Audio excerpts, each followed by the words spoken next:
All right, welcome to another scene for Suburban Apples. Today's scene has Marcia and her brand new ward, Patrick. It is a, let's see, I forget what day I made it last. It was Friday. Day... Friday was the day things happened. Saturday it is.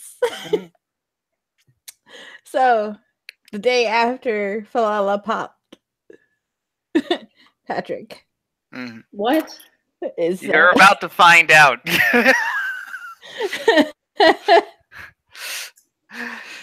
I told you I had bad news. Why did I agree to watch this child? Because he does all the things when nobody's looking, and then the dice either respond like, yeah, he can do the bad thing, or no, the simple thing is going to go horrible. I'm pretty sure that, like, based on the whole conversation that night with Dee and Patrick, that Marcia is at least 15% responsible for whatever has happened with Patrick. Well, you're going to find out soon. You'll find out sooner than later here. All right. So, Patrick still borrowing Joey's backpack to at least make sure that all of Falala's bits are in one place. Mm-hmm. Makes his way towards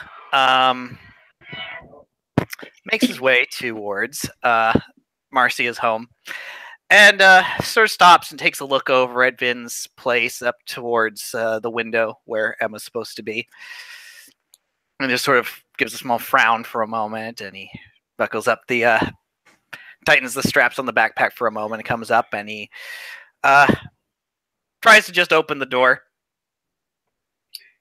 There's a 50-50, it's just unlocked. Marcia is scarier than pretty much anything in this neighborhood. Yep. This is true. So, which one? She probably has taken into the habit of... No, she probably would just leave a window open for Patrick at the end of the day. I don't know. Yeah. Evens it's unlocked, and odds it's locked. All right, let me open up this dice roller just to see if the door I'm assuming it's like someone in the daytime, so that's why he's... Oh, that's probably unlocked, especially if she knows he's like out doing stuff. Okay, so he'll just open the door and just walk on in. Great. What day is it? Saturday? Saturday. Discord, where are you? And a little pixie follows along right behind. Unless you want to say something about that. I'm not going to argue the pixie's presence. So, go ahead. Yep. If at some point things become necessary to extrapolate on, yep. I will do so. Okay. Okay. I just wanted to get the dice roll open. I don't know what Marcia would be doing on a Saturday. Sleeping I don't know what she ever does. Probably not expecting a small child to walk into her home. Perusing Pinterest. She's like lounging on... I imagine she probably owns like a settee or an ottoman, or a chaise lounge or something like that. So she's like reclining on this piece of furniture and watching some kind of terrible soap. And there's probably like an empty bottle of wine with like part of the top of it missing. It's been nibbled off, and like a 1/3 empty second bottle of wine, and she's got like a glass in her hand, and when the door opens she goes, "Oh, I forgot," and just sat down and says, "How was school?" without looking away from the TV. Well, school was boring, but I got my friends out. Great. I can't disagree with any piece of that argument, really. Or a piece of that statement. He sort of, he walks on over, and he has the backpack. I'm not helping you with homework. He sort of looks at her. I don't have homework. We took Emma to the circle to the Forbidden Woods. As a local to the Briggenfell and Senalipius area, you would know that the Circlewood is generally a no-go zone for anybody. Changelings generally feel uneasy about it. Humans just don't. They don't go in. Okay. That seems unsafe and ill-advised. Oh no, she wanted to go in. So you just do what other people want you to do? That seems drastically out of character, dear. Oh no, my other friends didn't want to go, and I said I'd do it. Oh, that makes more sense. Follow along. That makes more sense. She's like, oh, I see what happened now. Yeah, but and this is yours, or gets a little bit of a frown.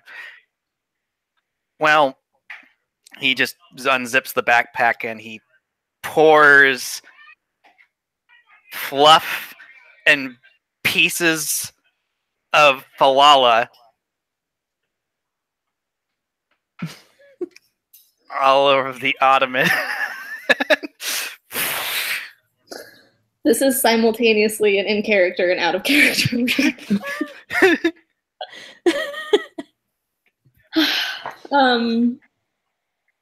She popped. Marcia looks at the fluff on the floor and she kind of and the bits of horse, the head's like completely separate from the body, and the legs have been torn up. Is it also like in a cartoon where it's like a stuffed animal, but it's making a face that's like really horrifying, even though it shouldn't make that face because it was a stuffed animal and not an actual thing? Where it's like, no. If only.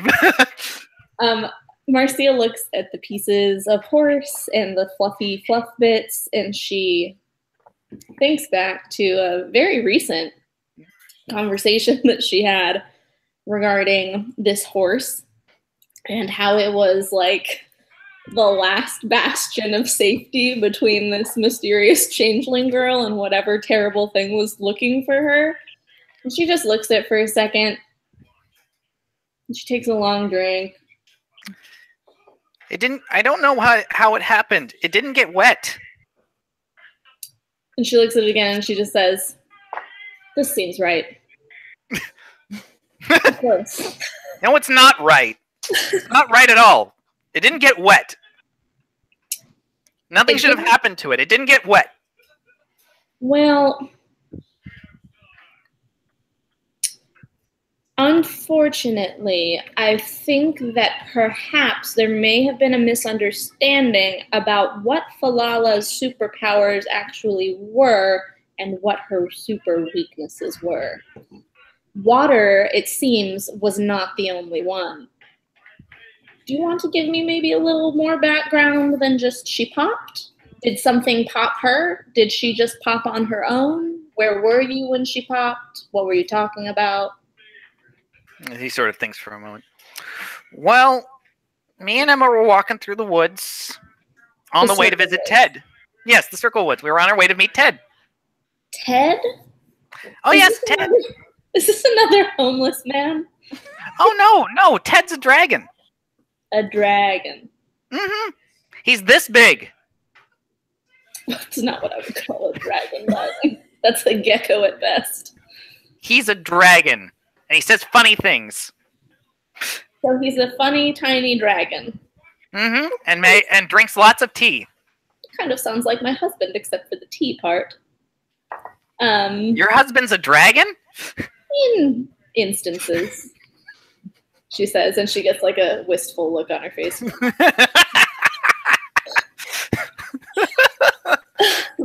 Can he breathe fire?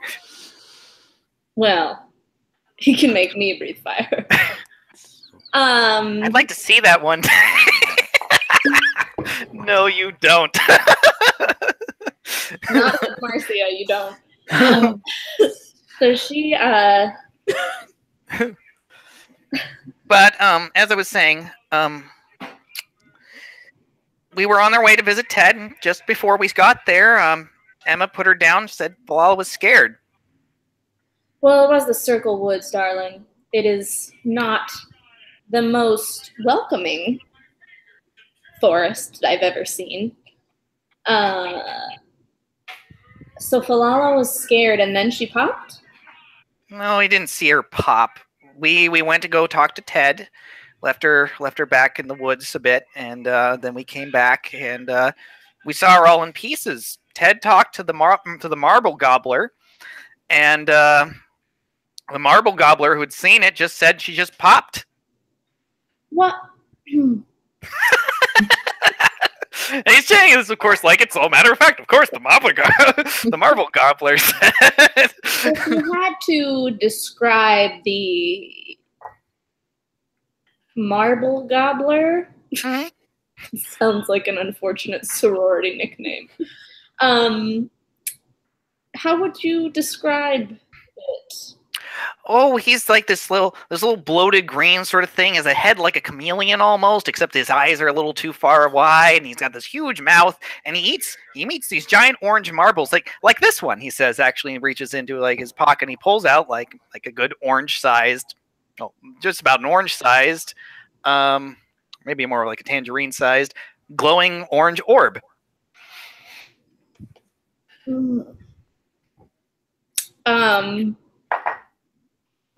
Marcia says, "Hold that thought, dear." And she picks up her phone and she leans back and click, takes a picture, and she sends it to Jamie, and she says, "It's chimerical." Huh? It's chimerical. Whatever. She says, "I don't care if he can't see it." She just says, "There is no way that I deserved this." That's her phone. There's Patrick just holding up nothing in the. Look, if he's offering you imaginary oranges, just eat it, okay? Can I do some kind of is there some kind of check I can do on Falala's remains? Yeah. What do you and this chimerical, what's it, to see if it's so what it is, or if it's dangerous, or sure if there's any magic attached. Perception kenning. I don't know what my kenning is. Let me open up your kenning is 1, your perception is 3. My kenning is 1? Yeah, so roll 4 dice. 4. Oh my goodness. They're like a trampoline, Lucas. Nice. Oh, nice. I see. Okay. So, which one are you checking first? The orange or the horse? The orange, since he's holding it out to her, but she's gonna also try to kind of get the horse in there too. The orange has this sort of like, those like decorative fruits that look beautiful. Like they look like they should be made of like spun candy at like someone's grandma's house, but like the moment you touch it, she yells at you because it's glass. Yeah, I know. I can picture in my head exactly what you're talking about. Yes. So it looks like that. And it has like the same kind of like texture to it. It is chimerical, but it has kind of a faint sweet smell to it as well. It does have some sort of like magical property to it, but with 2 successes, you can't really tell which one it is.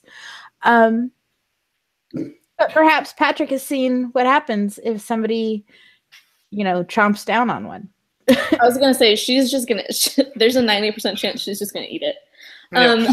Well, if she tries to go for it, Patrick like pulls it back. Oh yeah, no, she's not gonna. She's not gonna try to snatch fruit from a child. She's not a monster. She's not a monster, not that kind of monster. Yeah.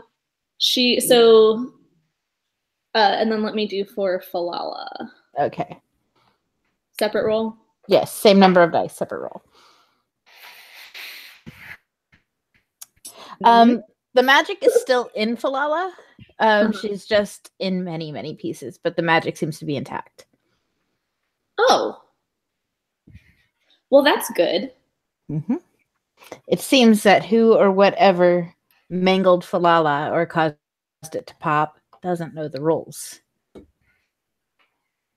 That's ominous. Especially because I don't know the rules either. So Marcia, probably has an exceptional seamstress somewhere in town. Well, she also has crafts. She can attempt to. Oh yeah, she's a stay-at-home wife.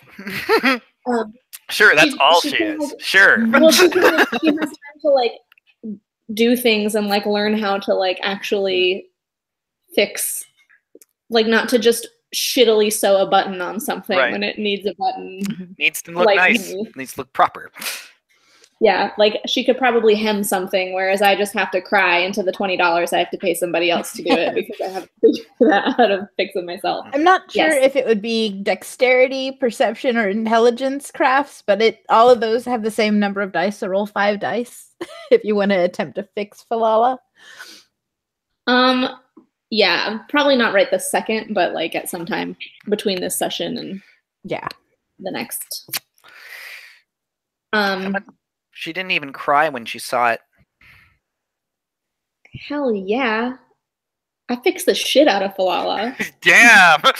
5 successes. Falala looks better than she did.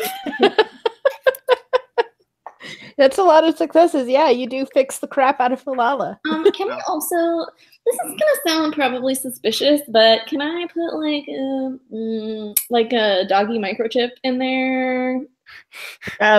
You'd have to get one, but I don't mind. I mean, it is a thing that exists in this universe. You're probably not going to fix it in this scene, unless you want to. No, I imagined it would be between now and the next time. Yeah, she like sees Emma.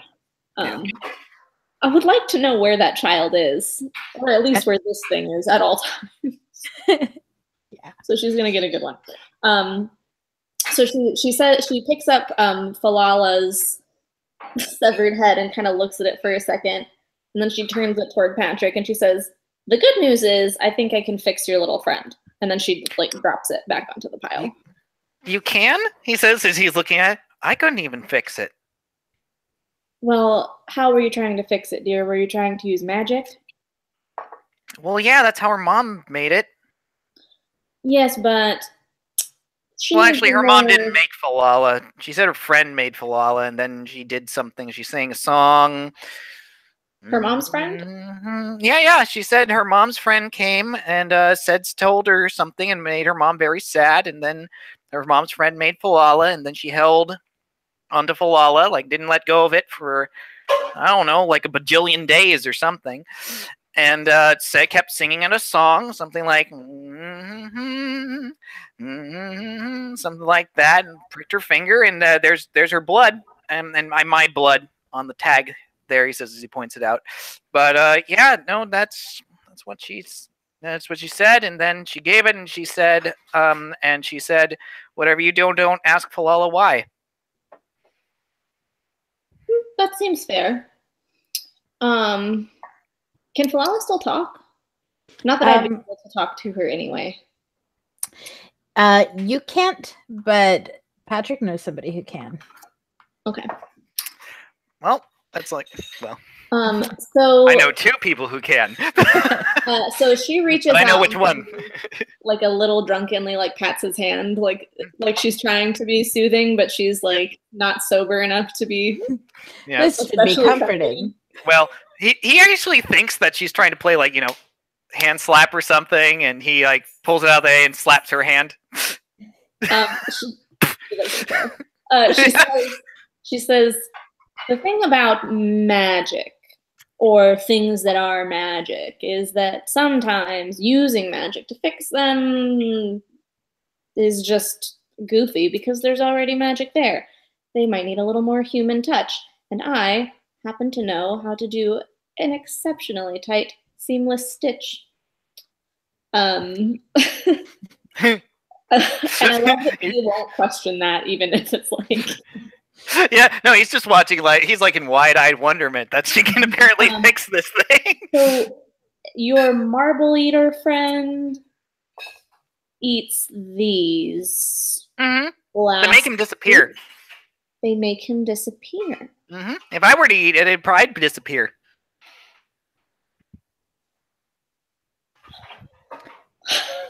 You know what? One of you has curiosity as a flaw, don't you? I do. Haven't you ever wondered just how If like, would you disappear? Where would you go? I personally- That is a good question. Let's. I wasn't literally about to suggest that they each eat half of it. But I don't know if that's what Marcia would do. That's just what I want to happen. Well, Patrick, of course, I'm going to roll his willpower just in case, because there might be that one little bit of caution that goes, maybe save that for an emergency. But let's roll and see how he does. It's diff 8, I believe. Mm-hmm. Oh, he got 2 successes. So he manages to resist the temptation. It's like, you know what? I'll find out when I really need to. And he puts it back in his pocket. Besides, it's so shiny. It kind is of want to stare at it for a little bit longer. Can you do me a favor, Patrick? When you do need to, did he say that he was going to save it till you needed to find out loud, or was that you just talking? That was probably me just talking. That's fine. I was going to say, that's like startlingly prescient for... Would you save me a piece of that orange, or see if your friend Ted might, not your friend Ted, your Gobblewonker or whatever, might be willing to let me... Well, I could introduce you at least to Ted. Maybe Ted could negotiate something for you on your behalf. You want to meet Ted? You know what? She checks her watch, and as she does, she like spills some of the wine in her glass. She's holding it in the same hand, and she just says, "Sure," and then like slams the glass down on the countertop or on the like coffee table, and it sloshes over a little bit. Mm-hmm. And she just says, "Let me put on something more butch," and wanders off to not be in whatever like house dress she's probably wearing.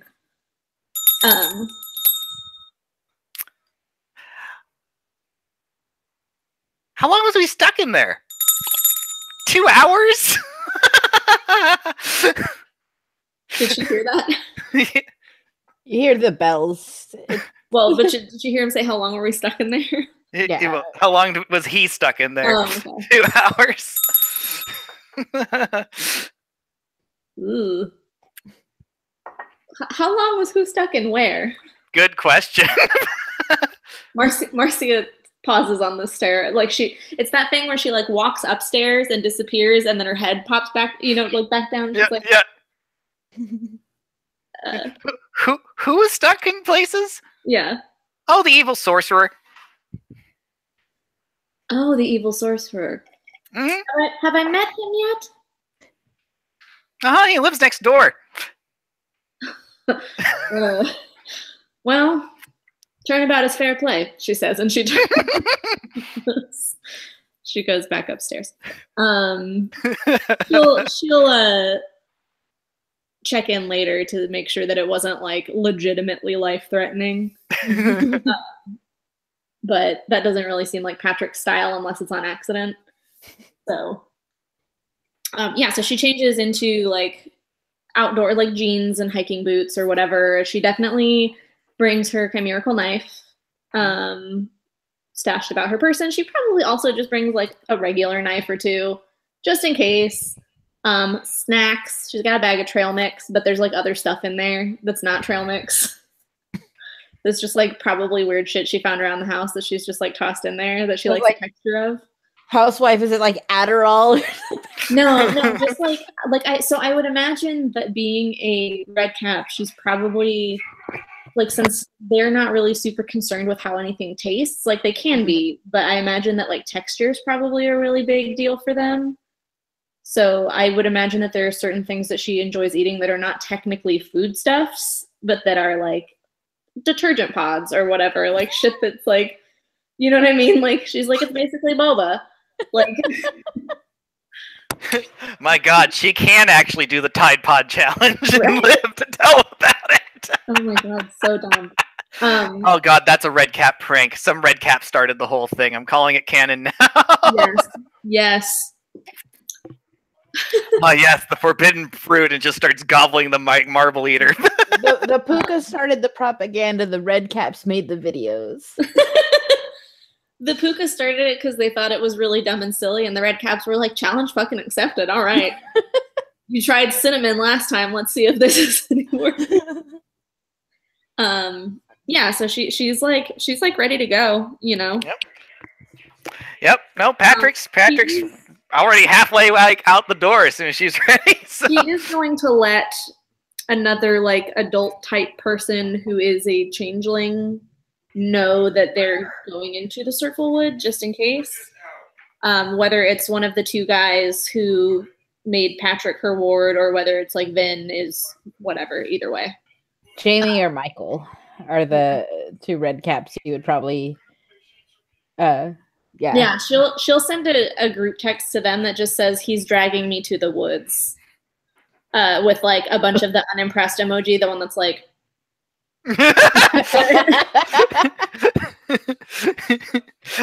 just wait, he's dragging me to Neverland sooner than later. Yeah, I really need to do a remix of that song so that I can play it. Dun, dun, dun, dun, dun, dun, dun, dun, dun, dun, dun, dun. Yes. So before long, they find themselves in front of the woods. Yes, they do. Marcia, you feel that vague sense of unease and ominous foreboding, but you do have Winter. If you feel the need to turn that shit off, you can. The ominous foreboding? Yep. I'll let it chill for now. If it gets too distracting, then I'll cut that shit down. But I've got a good buzz going. So. Okay. Then just roll willpower to make sure you don't fail going in. Standard diff. Yep. Patrick, by the way, just keeps walking. Doesn't even pause. What's my willpower? Your willpower is 5.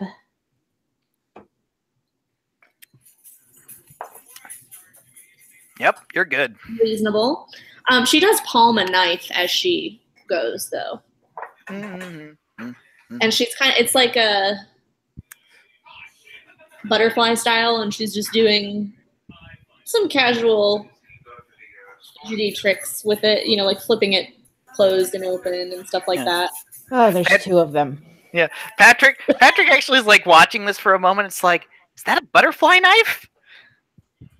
She actually is like surprised and she says, "It is." Can I try? This seems fine. She kind of thinks for a second and just says, he's just okay. Going like to fucking town with this thing. He's just pulling off shit I don't think she would even realize could be done with the damn thing. She looks delighted. She's like, that's pretty good form. Thanks. Lance taught me. Lance? Yeah, the knife juggler. A knife juggler named Lance? Mm-hmm. That's not what his stage name was, though. I would hope not. It's a little too close to Sir Stabbington. That would have been a better name than what he had. What was his name? I don't remember.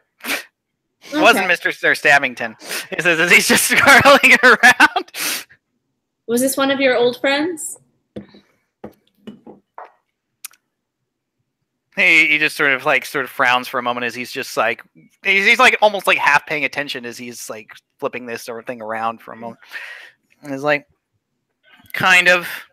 He was older though. Well, I'm older and I'm your friend, right? Don't answer that. I don't want to know. Yeah, he sort of gives her like a squint-eyed look for a moment. She tells him to keep the knife for now. Since he seems really? Like what he's doing. Cool. He says he just flicks it around. Now he has 3 knives again. I have plenty more. You do? Yes, dear. I'd like to see them. It's a hobby of a sort now. Perhaps when we get back now, you were going to take me to this Theodore? Ted. Theodore. Mm-hmm. He asked me to pick a name for him, and I decided it was Ted. Seems simple enough. Plus, he said that was a name he went by before. Well, can't hardly argue with that logic, I guess. Yeah, Suburban was a bit too much of a mouthful. What? The thing under the bed didn't work as well either. Hmm. I forget how many names I gave you for that little guy. It's a lot of names. It did.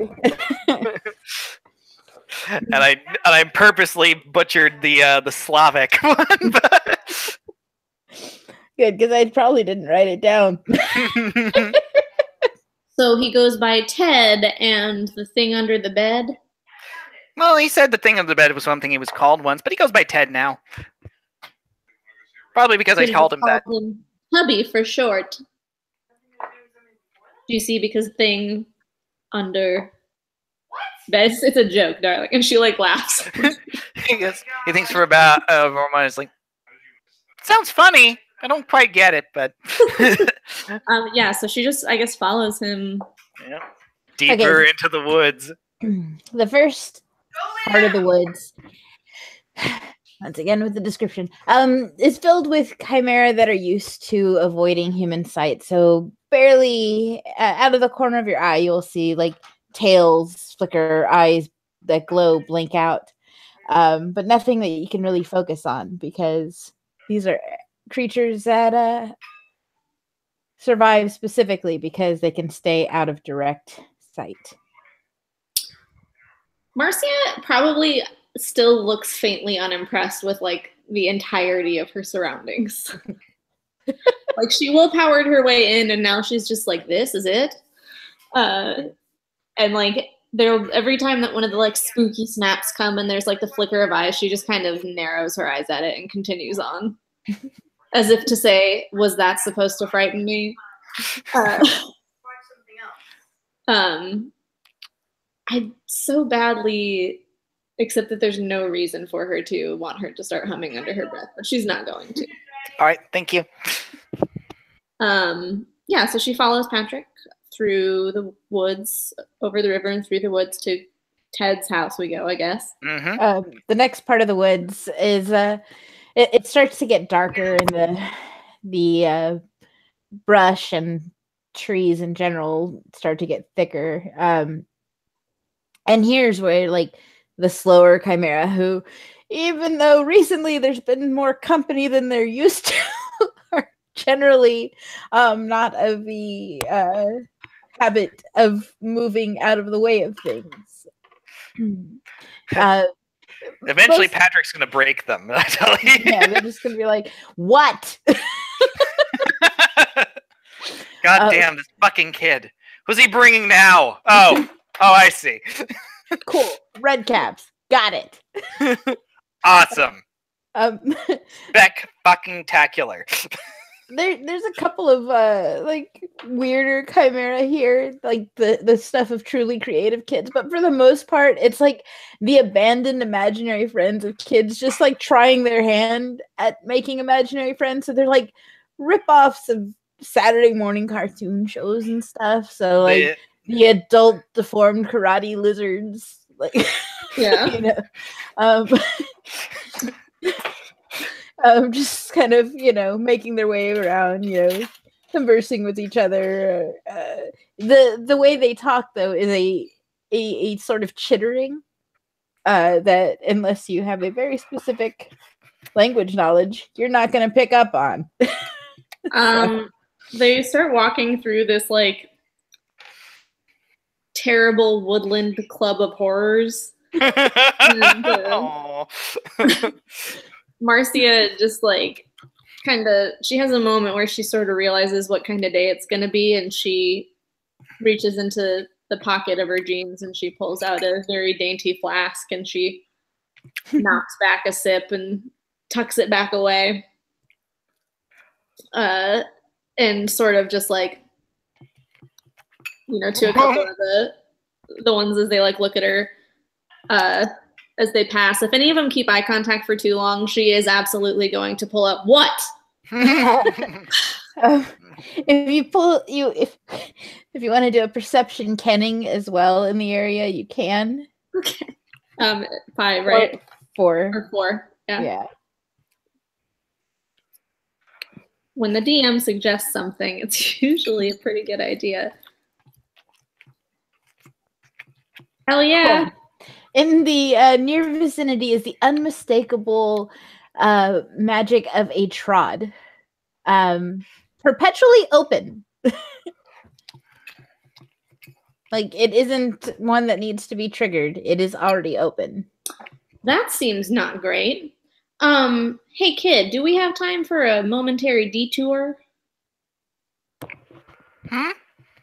Can we check something out over there? Well, I guess we could.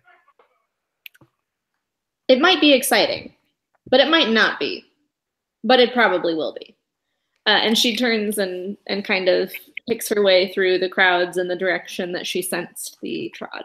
Yep, he's going to follow her because he's curious about what exciting thing this might be.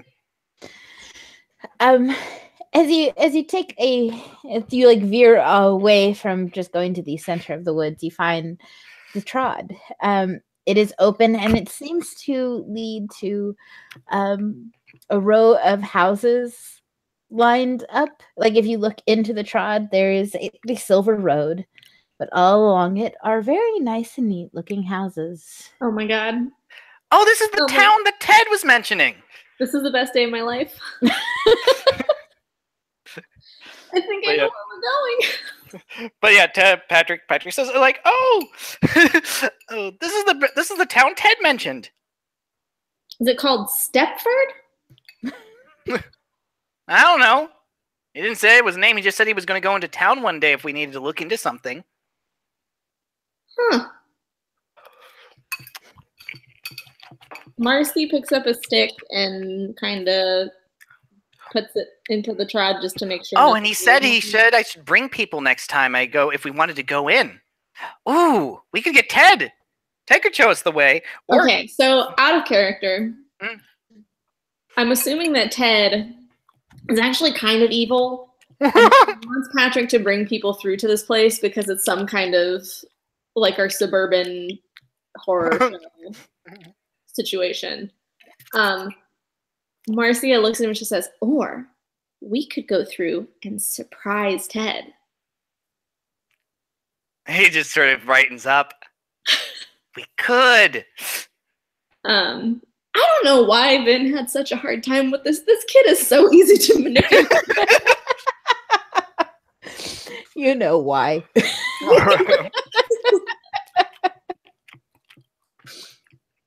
Hey, an adventure is there in front of him. It's not that hard to convince him.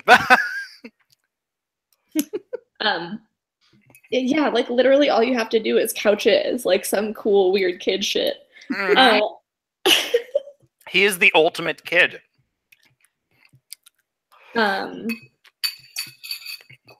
Yes. So yeah, she kind of does the mom arm a little bit. Like, she doesn't touch Patrick or anything, but she sort of puts an arm to kind of get him to chill for a second as she like takes the first step through.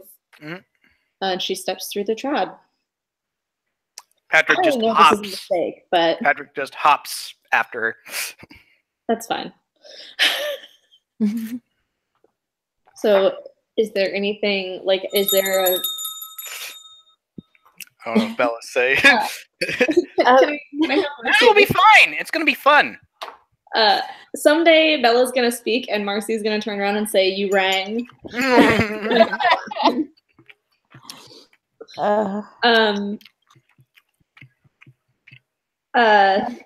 She looks at the little pixie thing. She can see Bella, right? Mm-hmm. And she says, she kind of like comes in a little close, and she says, I know this is a bad idea. If things go south, how fast do you think you can fly? Can you? She's frankly insulted. I'm just saying, if I show you where to find help if we need it, is that something you think you could do, you little sweet sort of light creature?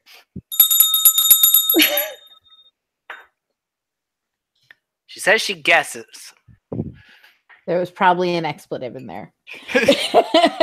She fucking thinks so. Well, if it comes to it, guessing may not be enough, so I hope you're right, Marcy says, and she turns. It's not getting back talked by a firebug. Firefly from hell.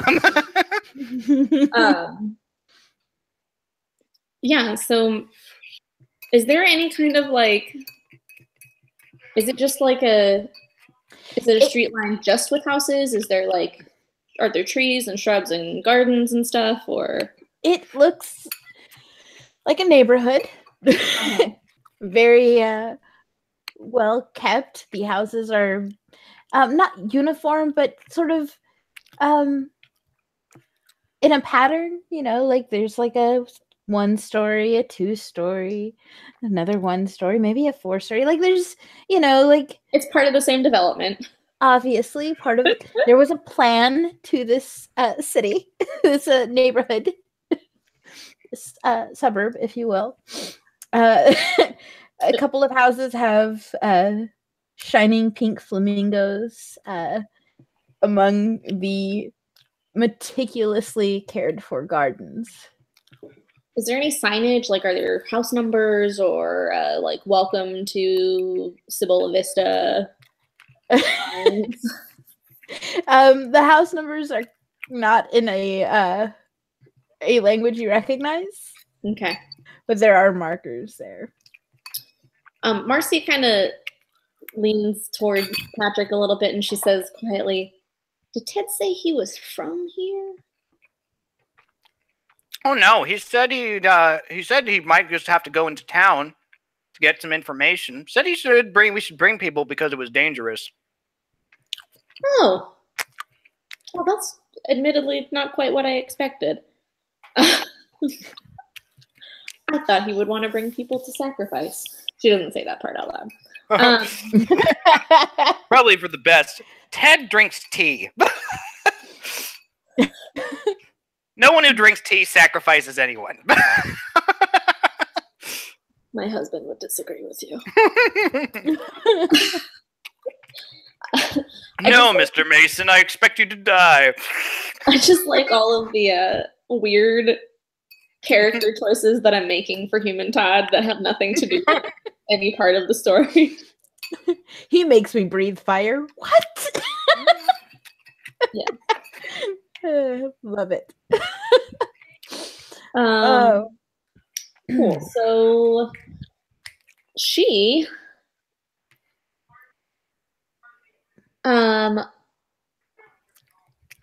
is there any activity on the streets? Yes, there's a couple of people caring for their lawn. There's from a few houses, almost in unison, people are coming out carrying covered dishes and heading down the street. There is a banner over the road, but it is in that language you don't recognize. But Bella might have something to say about it. It says there's a bake sale today. Says there's a bake sale. Oh, I bet they have lemon bars. Maybe some pie. And here I forgot to bring anything. Marcia says, do these people look like changelings, or do they look like are they all like human seeming, or are they like? No, they if they live in the Trod, there's nothing human to them really. Yeah. I'm just trying to figure out if what they look like. Various humanoid shapes. So some seem sort of draconic. Others are like there's a dwarf, long beard, that kind of thing, but in a dress. There's just somebody with like horns coming out of their head in like all different angles, but in a pantsuit. That's the career mom.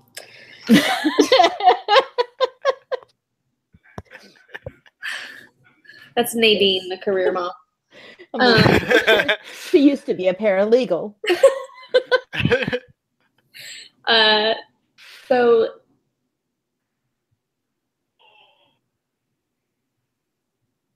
I know this is a bad idea, but Marcy is also more human than most changelings, and I feel like she probably has that very human, like, nothing can ever hurt me, and I want to know what this is. So Fine. Well, Patrick isn't that, but he thinks he's a child with superpowers, so he thinks he's invincible. So that's another story. Plus, he's interested in that bake sale. In retrospect, could have been a bad idea for Marcia to become Patrick's ward. Here's how I accidentally killed the Masons. She looks at Patrick and she says, "You may want to hold off on eating anything while we're here." Why? You know, all of the stories about you and how they're true. What stories about me are true? You know, all of your daring do and your exciting adventures that you have with your friends. He just sort of like frowns like, yeah, I mean, I broke my friends out of school. That's true. I didn't lie about that. Exactly. There are a lot of stories about certain places where if you eat the food, you get trapped there forever. Really? Yes. I've never been trapped anywhere forever. Yes. The downside to that being, of course, that you would be trapped there forever. And if it was boring... Forever is an awfully long time. So we'll get you some lemon bars one way or the other, but let's do a little investigating first. All right. But there's something well, he's just sort of shrugs for a moment. There is something, as like, well, they say about being trapped somewhere forever. There's this weird shift, like his features almost shift for a moment. It's almost like he almost seems to become slightly older for a moment, and he's a different boy. His hair's not red. He's still got the leaves on and everything like that, but he seems like a slightly older boy, maybe around 14 for a brief moment before he says, "Never make yourself a cage you can't escape from." And he shifts back almost instantly and just sort of nods his head before walking along. Mercy.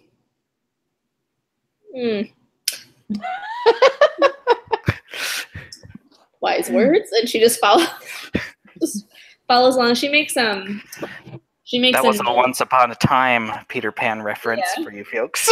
Oh, I got it. I didn't. I was like, what the frick are you talking about? A really exceptional season of a delightful TV show. I'm aware it's a TV show. I am not aware with any of the episodes.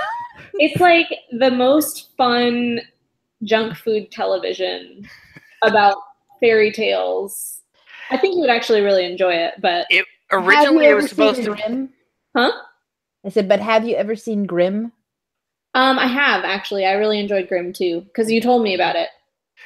Originally, Once Upon a Time was actually supposed to be the television series for the comic book Fables. Oh, that makes sense. But unfortunately, something went up with the rights, but they had most of the stuff. They were like, well, let's just change some shit. And then Disney, like, not only did they go fairy tale, but they went like true Disney in a couple of places. Yep, well, Elsa. Yeah. The moment Frozen was doing well, they went, we need an Elsa arc. Yeah, that was weird. I was very into the first like 2 seasons, I think, or like whatever was before that, 2 or 3 before that. And then that happened, and I was like, I don't know about this, so I kind of stopped watching. And then they started doing some other cool stuff, and I was like, maybe I'll start watching again, but I can't catch up now. Clearly, Rebecca, you don't understand the power of marketing. Listen, I fucking love Frozen. I love Frozen, and I was still like, I don't know about this. Yeah, no, I enjoyed it for the most part, but then again, I don't have kids that would like burn it to the ground. So, I spent a good number of weekends singing that song super loud in my apartment in Athens, so I get it. I sing How Far I'll Go. at the top of my lungs. So the neighbors haven't called yet, but give it time. Give it time. Anyway. Marcia takes her phone out and she makes a note of what just happened and what Patrick said. And then she slides it back into her pocket. Not spooky. Not spooky at all. You know, she was spooked. Maybe she wasn't spooked. She was irritated. She didn't get involved with all this crap for a reason for a long time, and then now she's just in it. Like, she didn't get a choice, but she's here, so she might as well kick her way out the other side if she's gonna be in it. Like. So I guess we head toward the bake sale. Okay. It's pretty easy to find if you follow the various women carrying covered dishes. Well, there's a couple of men in there as well. You know, it's a modern trod. There's house husbands. Marcia, is anyone taking notice of us? They seem very preoccupied with the bake sale. Mm-hmm. What's all the goodies they're bringing? Does anybody look especially frazzled? They all look very hard to distract from their covered dishes. Well, that's what I'm saying. Is anybody struggling with their dish, or are they trying to carry too much? Where, say, a friendly neighbor could maybe lend a hand and say, "Oh God, but it looks like you need some help with that." Roll perception, empathy. That's 4 for you. It's gonna be like -8.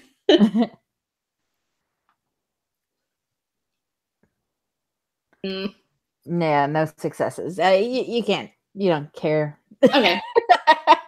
That's actually probably character-wise pretty true. It's like, wait, I seem to have stopped caring. There's nothing left in me. Can't cry. Don't care. Yeah, they just continue on, I guess. Marcy, thank God I brought a fucking bag of trail mix and other fixins. and thank God you brought that chimerical knife, because that's going to be more useful than Patrick's gray knives. So. Yeah. So, yes. They seem to be filling into like a suburban like park area, you know, like there's a playground where there's kids and they're swinging in like not unison, but where like the different kids fan out like in one of those not perpetual, what's that, kinetic motion kind of things, you know, like it's like an oscillating like wave almost. Yeah, like the kids a little too in sync, a little too much of a I'm not gonna ask Patrick if this seems weird, because A, I don't think he would notice, and B, I don't think he would care. So she pulls her phone out again and she texts a quick "I love you" just in case to her husband. Your phone, as you move deeper into the trod, just kind of like goes black. That's fine. She tried. Yeah. She's just like, damn. But you at least got the note about Patrick's weird thing. Yeah. Yes. So we go in which Marcia and Patrick attend a bake sale. This is not where I was expecting this to go, but cool. This is not where I was expecting it to go either, to be frank, and I regret it already. Not where I was expecting it to go, but here we go.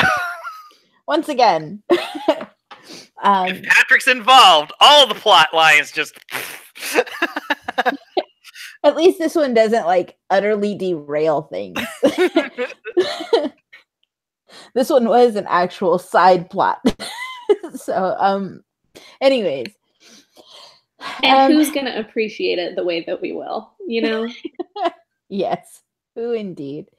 No one. No one will.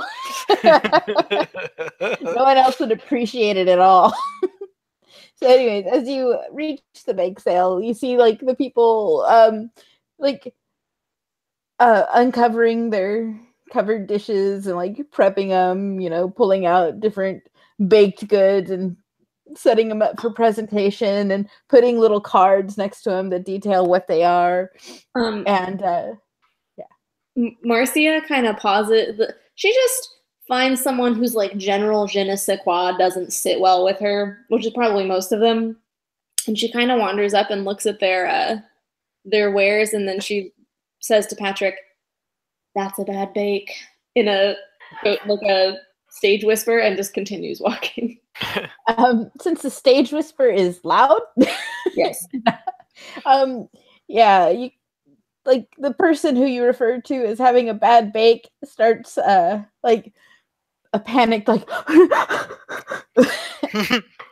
I shouldn't feel worse about that, but as like the person next to them like goes to comfort, and then they go back to working on their presentation. I'm going to roll a dex larceny because Patrick's going to start stealing goodies. Okay. Or try to, I should say. Okay. See what those 8 dice have to say about quick and nimble, if it applies. Yeah. Okay, he's got 4 successes. Okay. Yeah, you'll probably grab a couple of, plated things here and there. Nobody really seems to take notice because they're very preoccupied with their presentation that you're probably not helping. Does Marcia notice? Huh? Does Marcia notice? You'll have to roll perception alertness to see. My 5? 4? Perception 3, alertness. Yeah, 5 dice. That's what I thought. I just couldn't remember. No, you don't notice. Okay. Well, Patrick is just stuffing his pockets, grabbing piling plates. He's just getting all these goodies. He doesn't give a shit if he takes them as long as he doesn't eat them right now. Just in case he gets trapped here. She doesn't like being responsible for him, but at the same time, she's not going to let him get stuck in fairyland. I love that like a changeling referring to the dream as fairyland with like an air of disgust. That is not gonna let perfect him for the flaw in this place. Okay, yeah. Is there anything? Does there seem to be anything going on, or is it just a weird bake sale? I mean, they're very nervous and like standing behind. The signs again are in that language that doesn't seem to be spoken by people. Yeah. Yeah.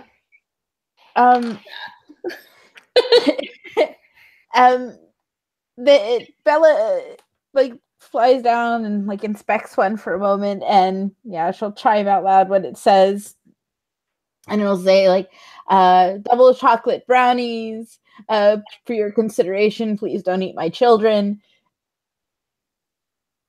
Donate my children? Don't eat my children. For your kids. Oh, for your consideration, don't eat my children. Okay. Yeah. Something chocolate brownies for your consideration, comma, please don't eat my children. Fun fact, I almost just disparagingly called Bella Tinkerbell and only realized why that would have been stupid after I did not have the chance to say it. Marcia says, that sounds ominous. I think perhaps we might want to come back on a less stressful day for these charming townsfolk. Oh, but there's so many more things to see. Are there? Yeah, there's so many more tables. Darling, it's a bake sale. There are bakeries aplenty back in Briggenfell where we could buy any number of these. Yeah, but they don't have bubble chocolate brownies. They probably do, actually. Nuh-uh. Do you know what a bakery is? It's just like things where they make bread, don't they? Among other things, up to and including brownies, cookies, cakes, pastries, cupcakes, and all kinds of jelly-filled donuts. Or they not. make pies. Yeah. I need to go to a bakery one day. You know that the bakeries have. You go to a pie shop, Patrick. It sells pies. But that's not a bakery. That's a pie shop. An artisanal pie shop. I think it would be in all of our best interests to come back when we have your friend Ted to guide us through this quaint.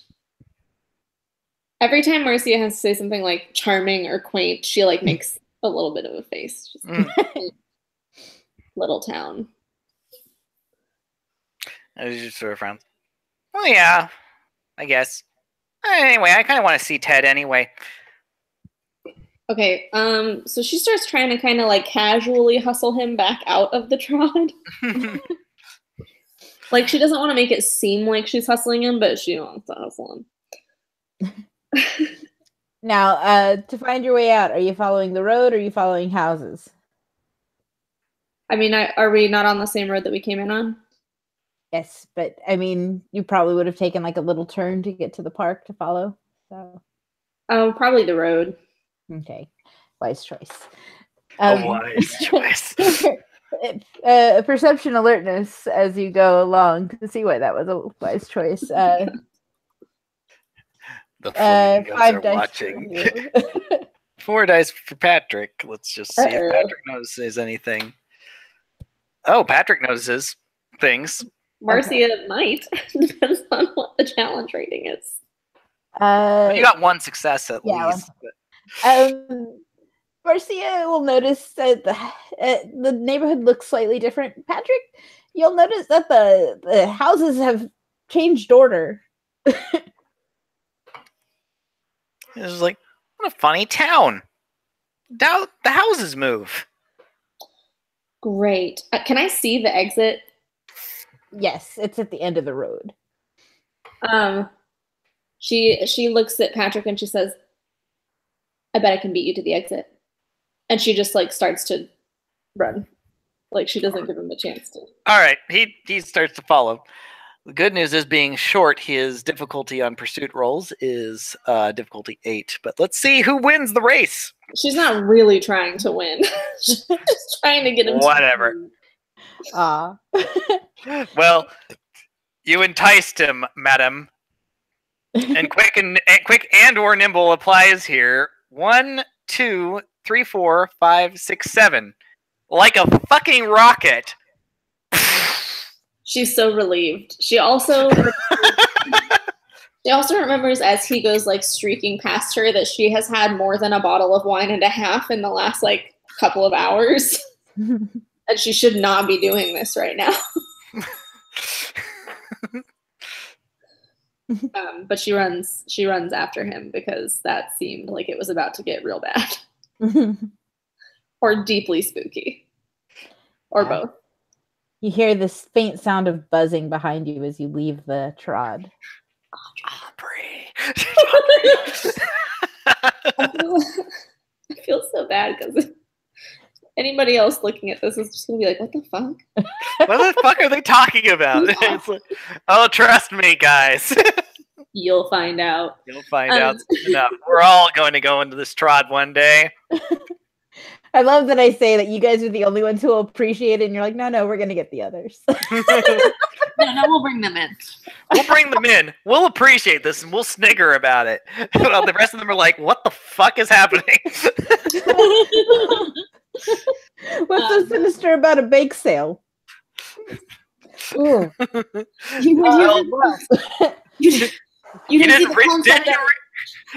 didn't you read the sign? Please don't eat my children. I thought it was foodie humor. Yeah, so I guess we emerge back in the forest. Mm-hmm. Right? Yeah. Patrick's there. He's just laughing. It's like, I beat you. I owe you a prize. We can discuss it later. All right. But for now, I'm going to enjoy this bubble chocolate brownie, he says, as he takes out one of the many things he lifted. That's fine. We're not in there anymore. It just starts eating it. Real quick before he jams it in his mouth, can I like perception kenning it to see if it's like cool? Yeah. Yes. That was 4 dice, I think. Yes. 2 Okay. successes. Yeah, it doesn't seem to have any sort of magic beyond the chimerical property. It doesn't have any like curses or anything leaning about it. Yeah. Okay. She just looks at him and is like, "Go crazy." he's already stuffed it in his mouth. Eat it while you can, kid. Yeah. She says as though she's not routinely eating literally everything. As he's doing that, she digs into, like, as they're like tromping through the woods and he's eating his sweets or whatever, she's digging out pieces of that like green floral styrofoam from her trail mix bag and just like so it pops in your teeth. Yeah. Okay. Yeah. Let me know when we get to the marble eater. Yeah, he's like right before you get to Ted. He's not out eating marbles. He's still recovering, but you see his house and there's a light on. Patrick usually stops for a moment and he thinks about it, and he reaches into one of the things that he had managed, and it's like a small bowl of little marble like decorative. It's obviously one of the baked goods that were there, but they're all like decorative, like they look almost like marbles, little spiral decorative marble stuff. And he puts the bowl right in front of the house before he continues on.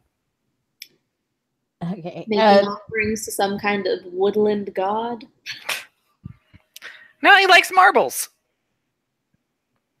Who doesn't? I've never eaten a marble before. I wouldn't recommend it for you.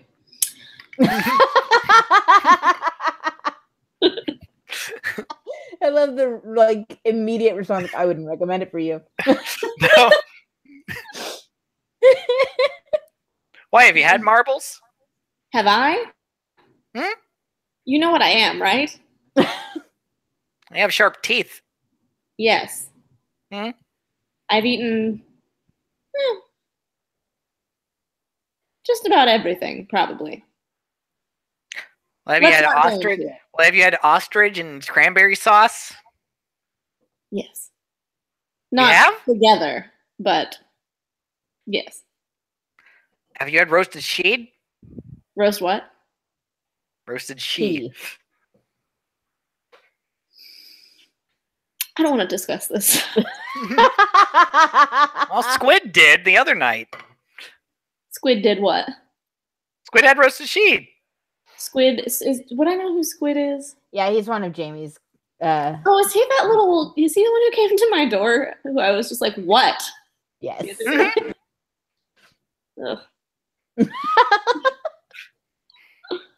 And Jamie had, and he named something. I don't remember what Jamie and Allison and whatever said, but he's like, yeah, we had a big, huge feast, and it was delicious, and there was blackberry liqueur. Blackberry liqueur is excellent, although I'm going to have a discussion with them, I think, now that you've said this to me. And I'll tell you, darling, she is mostly gristle. It didn't taste like that. Yeah. Tasted more like rainbows to me. And she's just like, what? Inadvertent cannibalism. I'm sure that someday you'll make some she very happy in that case. I'm not interested in making them happy. Oh, here's Ted's house. Yes. As you continue into the woods, at the very center is a very small dollhouse. It is ornate and real wood with little glass windows. There's a light on inside. Patrick comes over and he knocks on the roof. Tink, tink, tink. You hear, oh goodness, Not again. from inside, because he, like most of the people deeper into the woods, or the Denzians deeper in the woods, are not used to company knocking so abruptly on their rooftop. But yeah, you'll hear the little skittering before the tiny door out front opens up, and out pops a 6-inch tall dragon.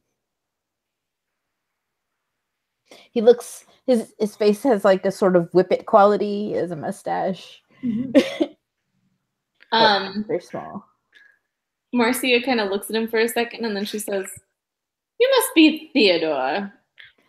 His name's Ted. That's what I'm saying, darling. No, it's not. You're saying Thorador. I'm not saying Theodore. Yeah, you are. You just said it.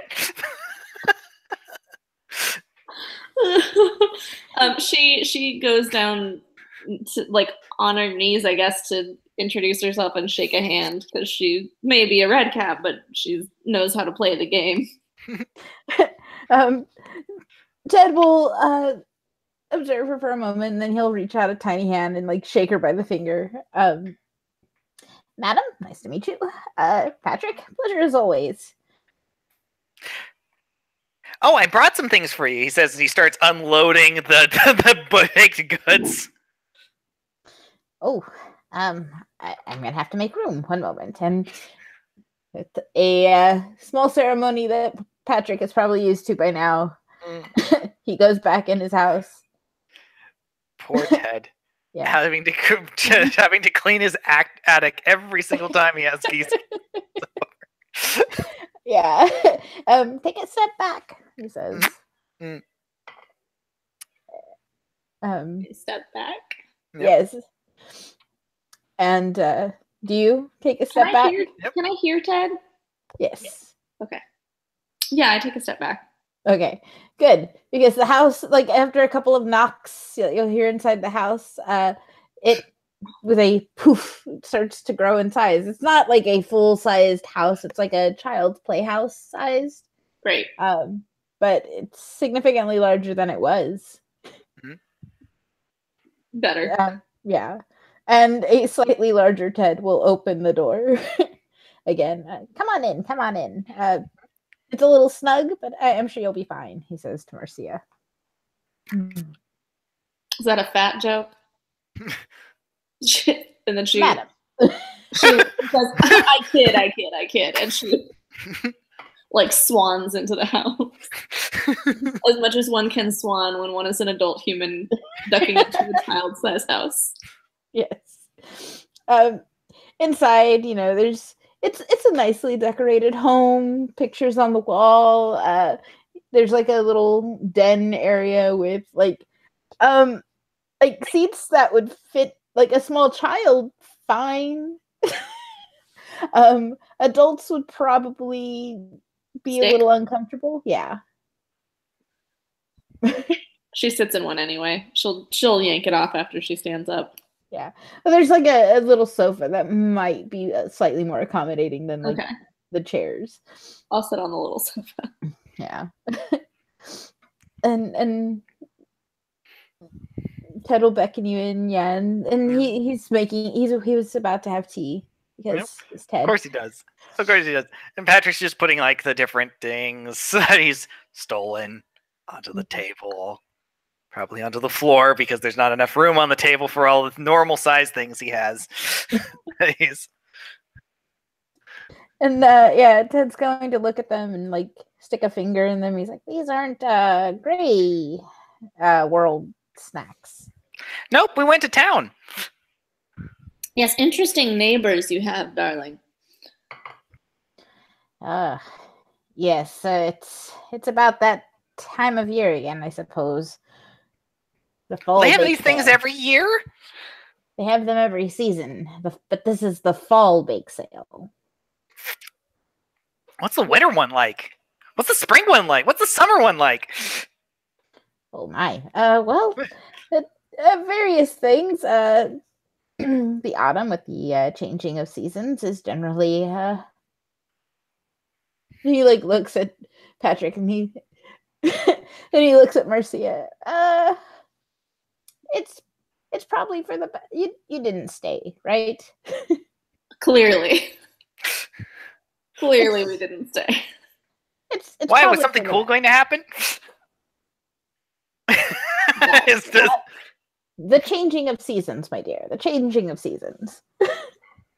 My neighbors have a peculiar way about them, and it's best to avoid them during their festivals, especially the colder ones. I gathered that might be the case. And yet you go there to gather information? Well, it's not all bake sales, thank goodness. They usually don't mind a bit of gossip, and I know how to make a nice cup of tea. Oh, can't hardly fault any of that. What were you going to go? My friend Patrick here, who is staying with me from now until hopefully shortly after now, was telling me that you had recommended perhaps seeking some sort of information on something there. Anything in particular, or just... Honestly, I don't remember. This is not a character. I honestly don't remember. It was, I believe it had something to do. There was something in town. Oh, something about something about like maybe not gathering an army. I'm trying to really remember. I don't remember. That's okay. If it's not plot relevant, that's fine. I just wanted to make sure it wasn't like relevant to Falala. Yeah. So as they're having trouble recalling, Marcia says, nothing to do with, say, an exploding horse. She didn't explode. She popped. I'm sorry. An exploding horse, she said. How is the poor dear? Salvageable. Ah, good. She's a sturdy lady. I knew it when I met her. A what? Oh, a sturdy lady? Mm-hmm. I thought you said a security lady, and I was like, well, yes. Yes, but funny thing, that popping. Any idea what might have caused it in a charming little hamlet like this? Well, I was talking to one of the locals about what he saw, and he was in a terrible state when I asked him. He said that moments after they left, the horse just popped. It was moments after they left. How would he know? Well, he was eating marbles on his front lawn. So he saw it. He saw her pop, I should say. Yes, that's why he was very upset. Understandably so. We usually don't see one of our own parish. We come here to kind of avoid that fading that comes along with kids outgrowing their toys and their friends. Well, she's hardly parish, darling. She's just a bit disjointed at the moment. Yes, sorry, you did mention that. But I can understand how that might be gruesome to witness. So no idea of what or who could have caused it. I know she was uncomfortable. I have some suspicions, but you're not going to like them. Oh, I guarantee I will. And she like leans in, like she's like excited. And Ted will gives him a grin full of shark teeth. Right. He will sip his tea wide-eyed. Right. It's like from Finding Nemo, the hello. Hello, Bruce. Yes. Fish are friends, not food. Exactly. My goodness. Set down his cup of tea. And he's going to go to, like, there's like a small wall of books, and most of them are like painted on because this is usually a dollhouse. But there will be a small shelf with tiny little books, and he'll grab one and walk over and flip through. He sets it down. He goes, here's the thing. I think the girl popped it. Emma didn't pop it.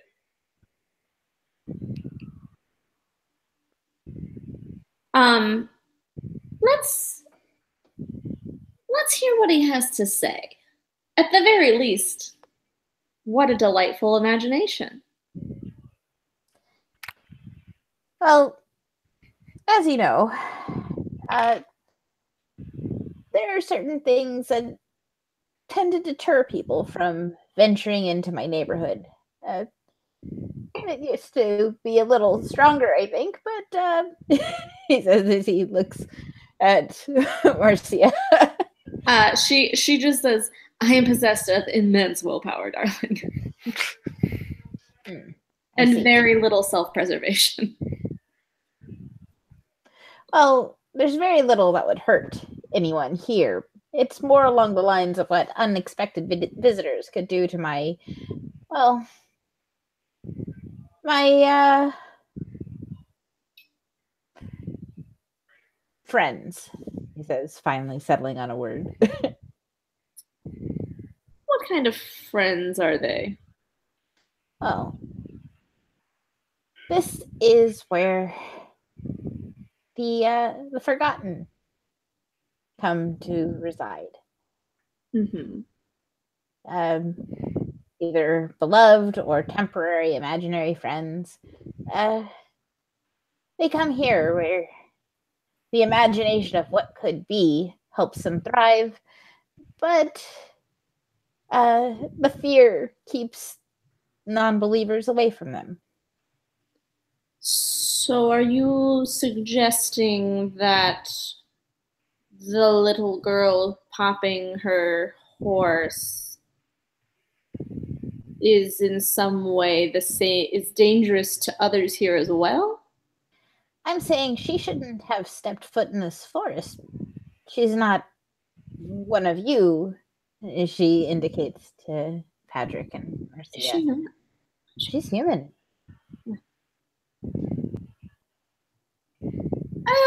No, but it's sort of like a cultural thing. She's adopted. So Patrick, you said your friends didn't follow you into the woods. They did not. What did they tell you? They said there was hanged corpses with no heads. They said there were skeletons locked in their rib cages together, and there was all sorts of other crazy, horrible things that are totally not true.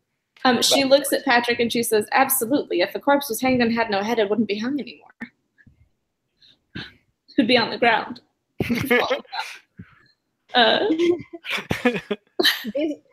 For the sake of clarity that Patrick isn't providing, these are separate stories.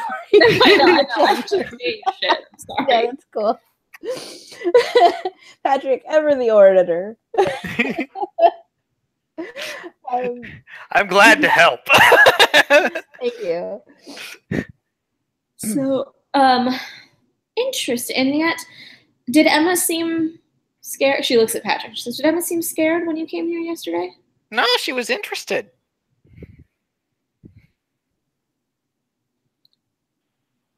She could just not have crystallized yet.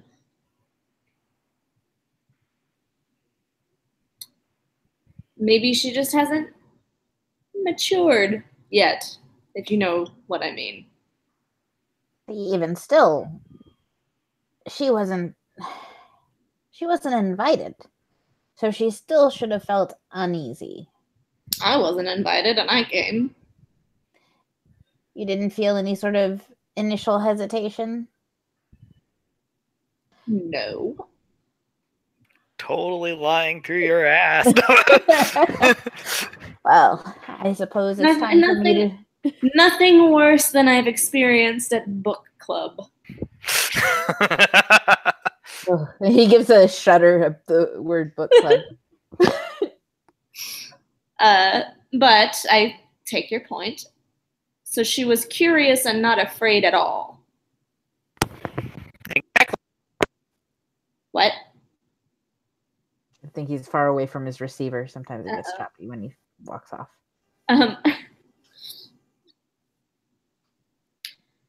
So what would that mean if she wasn't at all wary of if she didn't pick up on whatever magics you've all woven to make this place,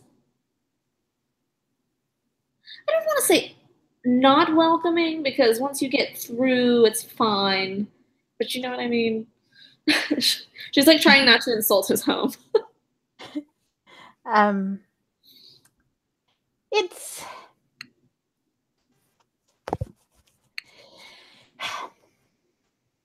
I have never seen what I saw yesterday before. The girl or the horse popping? Either or. The girl was willing to be led by Patrick and seemed to accept that I was there, even though she clearly stated she couldn't see. She does have a large imagination. Still, that imagination should have spawned something that would have made her step away from the forest. I see. So it might have been an accident then, the horse popping. It may have been. I'd be very surprised if it were. I've never seen somebody, a mortal child, step through this forest without, ever. But generally, the word from the edge is, stay out, it's terrifying. Why wasn't she terrified? This is why I think she may have had something to do with her, dear Falala's untimely expansion. It doesn't make sense. She loves that horse. She can't go she almost couldn't go anywhere about it, except she didn't want to. She said Falala was scared from coming here, but that is weird, because she knew, she should have known he was coming to see you. I already talked with her. With Falala? Yeah. Ted and her were having tea the first time I met Ted. Where did you two meet? Was it here? Oh, no. Sometimes I step out in the evenings to make sure that there's no stragglers. I generally check forests, occasionally under the bed, for imaginary friends who are on the verge of being abandoned. We know the signs. Yes. You see them, you give them a little nod at the park, but it's only that one nod, and then you forget to say it's time to go home, Bill. Yes.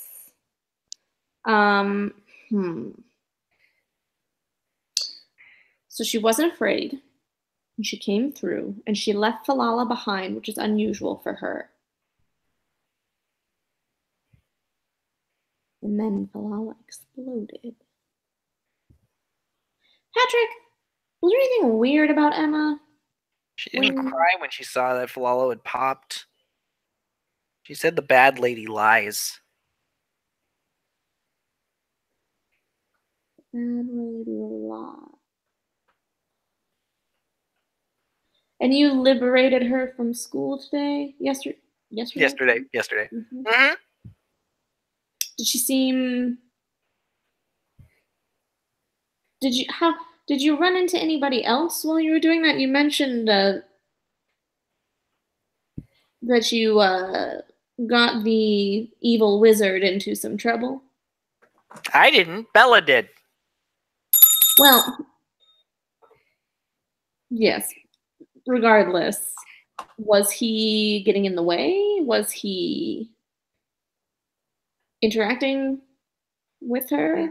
No, we didn't even see him.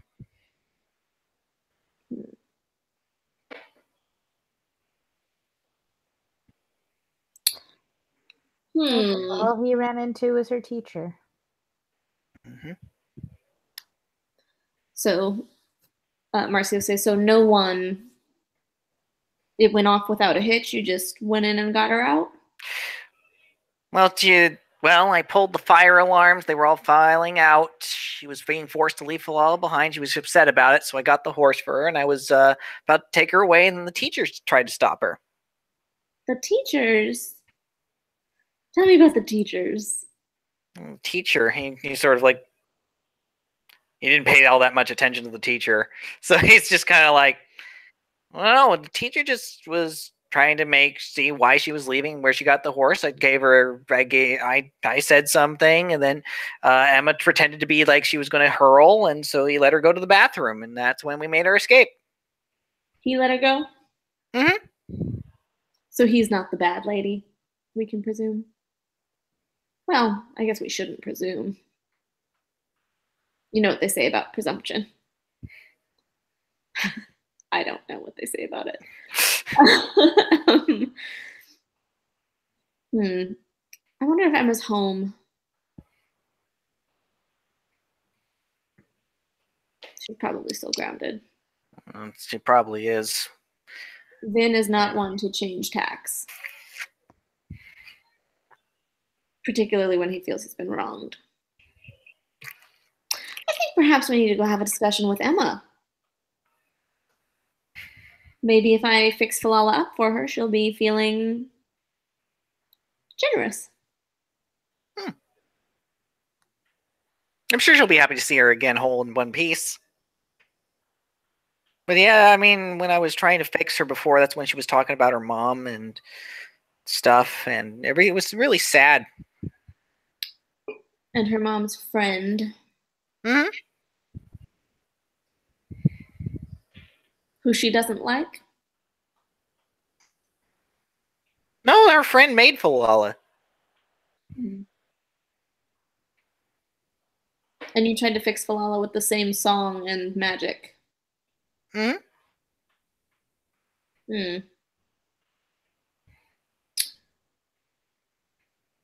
think that it's possible we're both in over our heads, she says, and kind of just...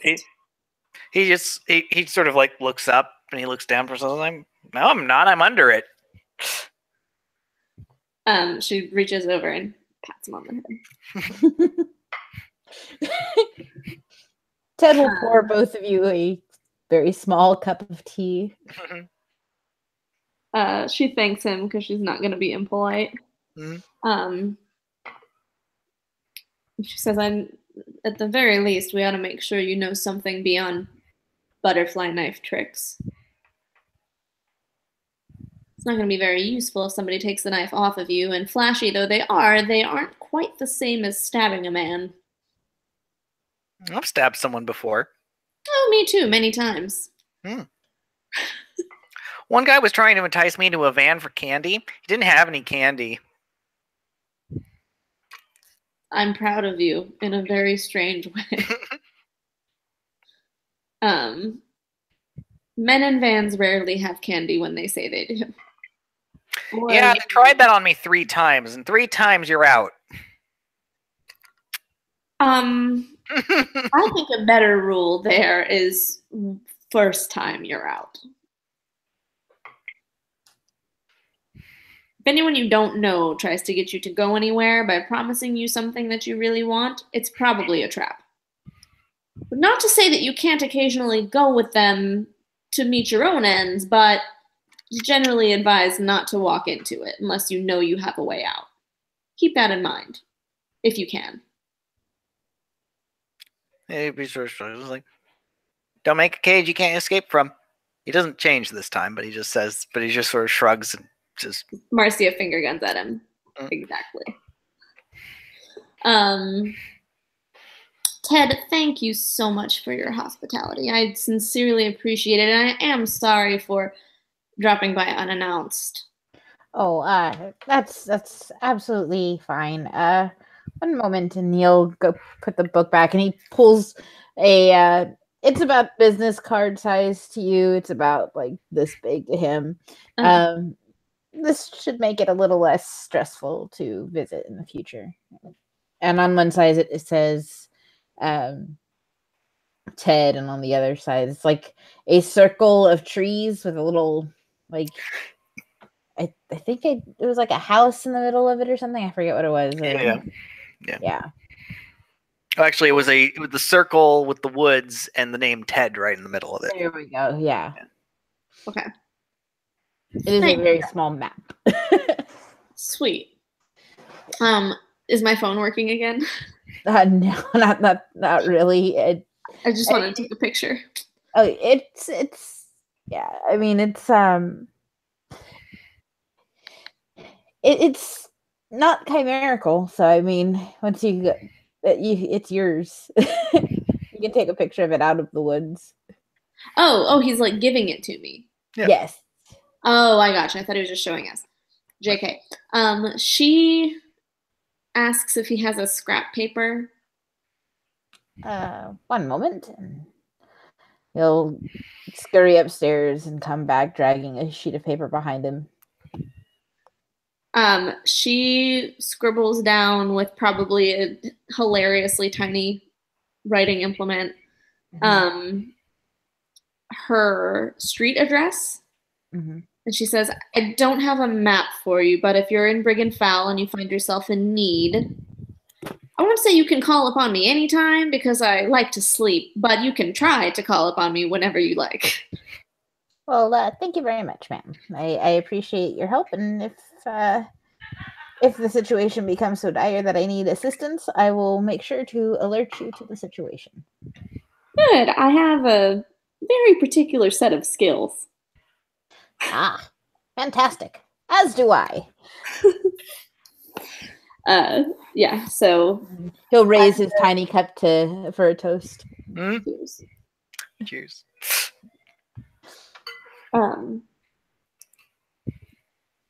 So unless Patrick wants to frolic about the Circle Woods more.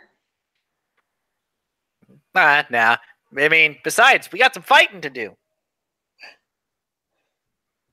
We do have some fighting to do. Mm-hmm. How would you throw a punch? Oh, please don't throw punches in my home. Oh, no, I'm sorry. I was assuming we had like left. Oh. We leave. And at some point, on the walk back when they're like out in the like suburbs again, or in the park or whatever, probably the park, because it's totally not suspicious to be teaching a child self-defense in the park. Marcia, you look related. Nobody's going that's to true. Yeah. Marcia asks Patrick how he would throw a punch. Or what he would do if somebody cornered him in a hallway and he couldn't use magic to escape. Think of it as a game. Try to solve the puzzle. Oh, that's easy. Well, first what I would do, and I'm going to roll I'm actually going to split dice pool here. So I'm not as good at rolling in this game. So I'm going to use my 5 dice for acrobatics and 3 for the brawl here, just to see if I can do this. So, well, first what I would do, quicker nimble probably applies, so he has 1 success, unfortunately. But still, he actually like, probably still like she's kind of like stunned for a moment because he just sort of like goes for it. He like dives between her legs and gets out the other side, and he turns. Maybe he wasn't like completely on balance for the grass or anything like that. Comes around. Let's see here, and then 2 successes on the brawl, and grabs her pants and pulls them down. If you want to counteract this, you can roll. What is it? Is it perception alertness or? Well, it's a Dex athletics to dodge. Athletics. Okay, so yeah, do Dex athletics. It's 5 dice for you. Okay, let's try it. Yeah. Oh, you managed to avoid it. There you go. You can. She doesn't bother to stop him as he like dives through her legs, and as she is, as he's like reaching to depants her, she just sort of turns like around and just out of reach and says, and she says, "That would not be an exceptional choice for today."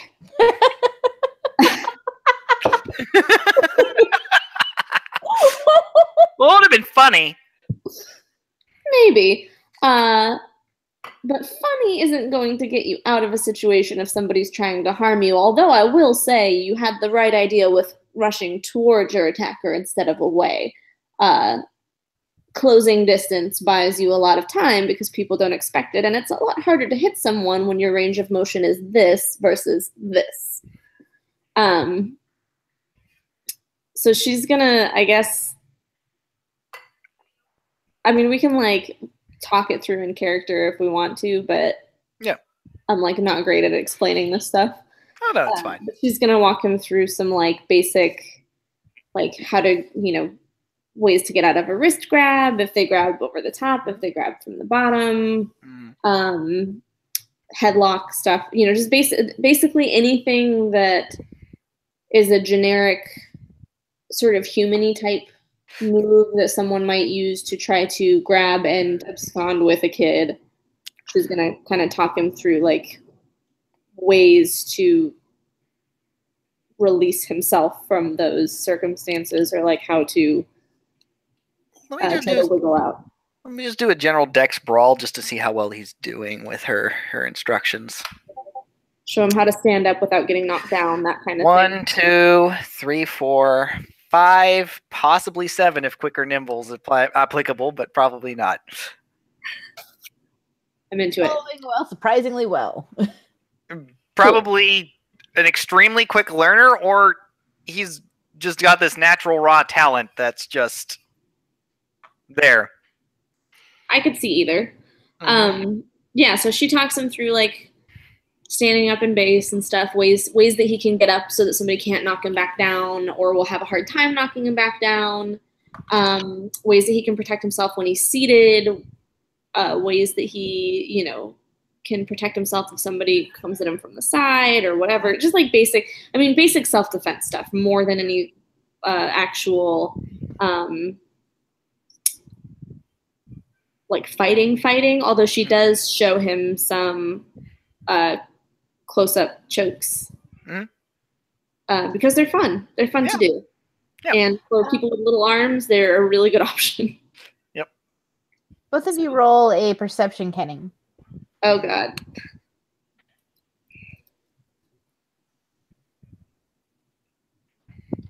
Nope. 3 successes. Oh, Patrick, you finally notice your shadow is kind of out of sync with you and occasionally does its own thing. Patrick sort of stops for a moment. He actually like he almost like stops in the middle of like a thing. Like maybe Marcia almost like clocks him at a moment, but he's like suddenly stopped and he's looking at like down at the long shadow for a moment. Puts his fists, his hands on his fists, his fists on his hips as he's looking at it for a moment. Tilts his head one way, then another, and then just does this, but the shadow doesn't. Yeah. Until it's like a second delay too late. Aha! Does Marcia see that after she almost nails him? You'd see him doing this sort of like weird shadow boxing thing. You may not pick, like, by the time you'd pick up on what's going on, the shadow is in the correct position though. Okay, she says, "What on earth? Are you all right? My shadow's moving on its own." Your shadow? No, God damn it. Patrick's like leaning down to his shadow. And he sort of pokes at it, but of course, the shadow's in sync with him this time. Yeah. Is that... I mean, I don't recall that being a bad thing for Peter Pan. It's not everything that happens is a bad thing. Yeah. Sure it isn't. Marcia thinks about this for a second as he's like poking at the shadow, and she says, "Well, At least this way you know you'll always have backup.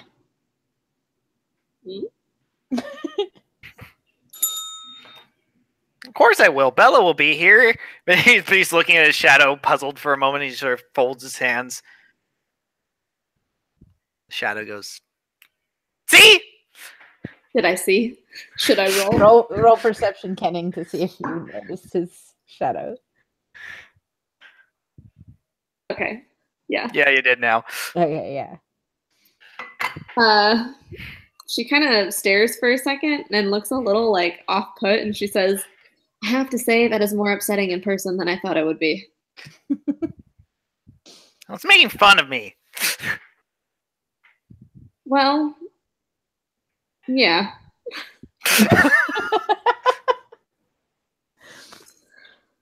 I'm not sure why entirely, but you could always try making fun of it back, I guess.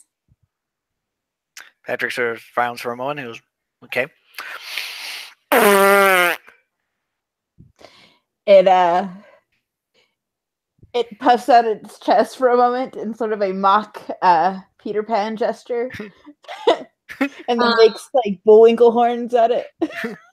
Marcia looks to where her shadow is cast on the ground, and she moves her hand so that her shadow like pokes it, like not hard, like boop, like a Pillsbury Doughboy style, like you know. What would I roll? Do I have to roll for this?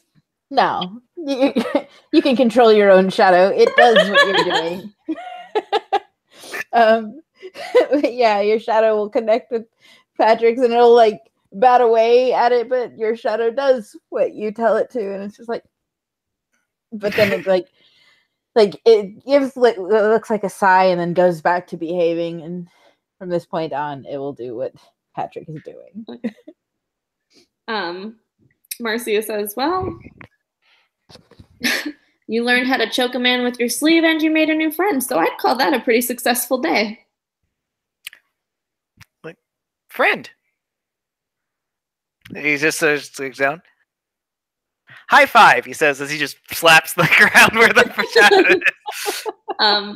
You know. Marcia, as he's slapping the ground. Best friend ever.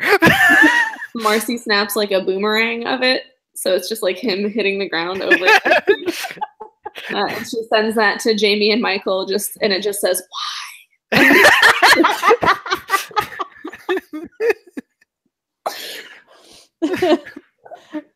You'll get a text back a moment later, like entertaining, but also please make sure he learns the basics of what it means to be a Kithane.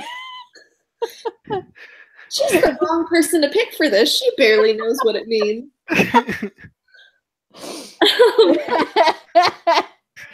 Oh, Lord.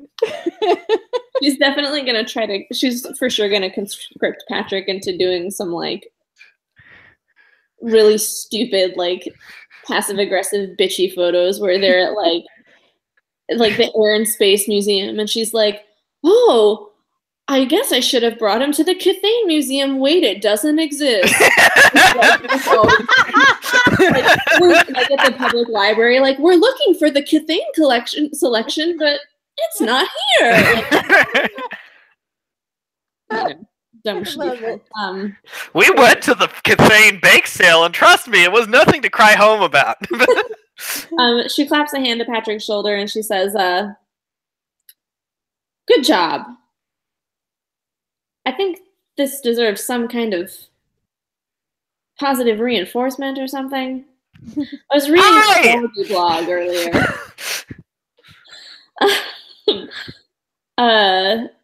So what do kids like you like? Pie! All right. I can make that happen. There is a local artisanal pie shop not too far from here. A slice of 3.14. Okay. If it's close enough to walk, probably we'll just walk from the park. It is. Okay. It would be in the locations section.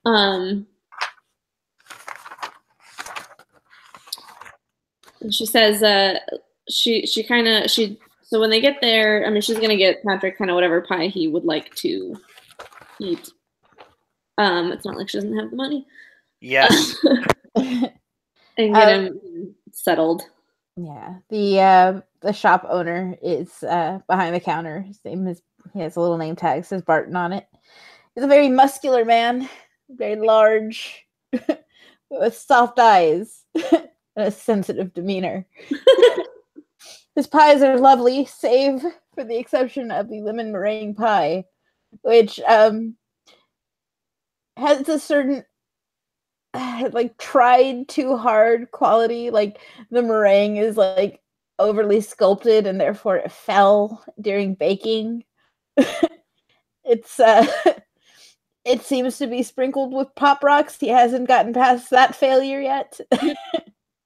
But there's lots of different pies: peanut butter and jelly pie, strawberry rhubarb pie, a unicorn pie with a sprinkle crust, cinnamon pie, apple bourbon pie, lavender honey pie, apple pear with cardamom and ginger, zebra cream pie, a s'mores pie, butterscotch pumpkin, bananas foster pie, chipotle pecan pie, autumn maple pear pie, shepherd's pie, because they're also savory, key lime rum pie, and raspberry pie, and the aforementioned terrible lemon meringue.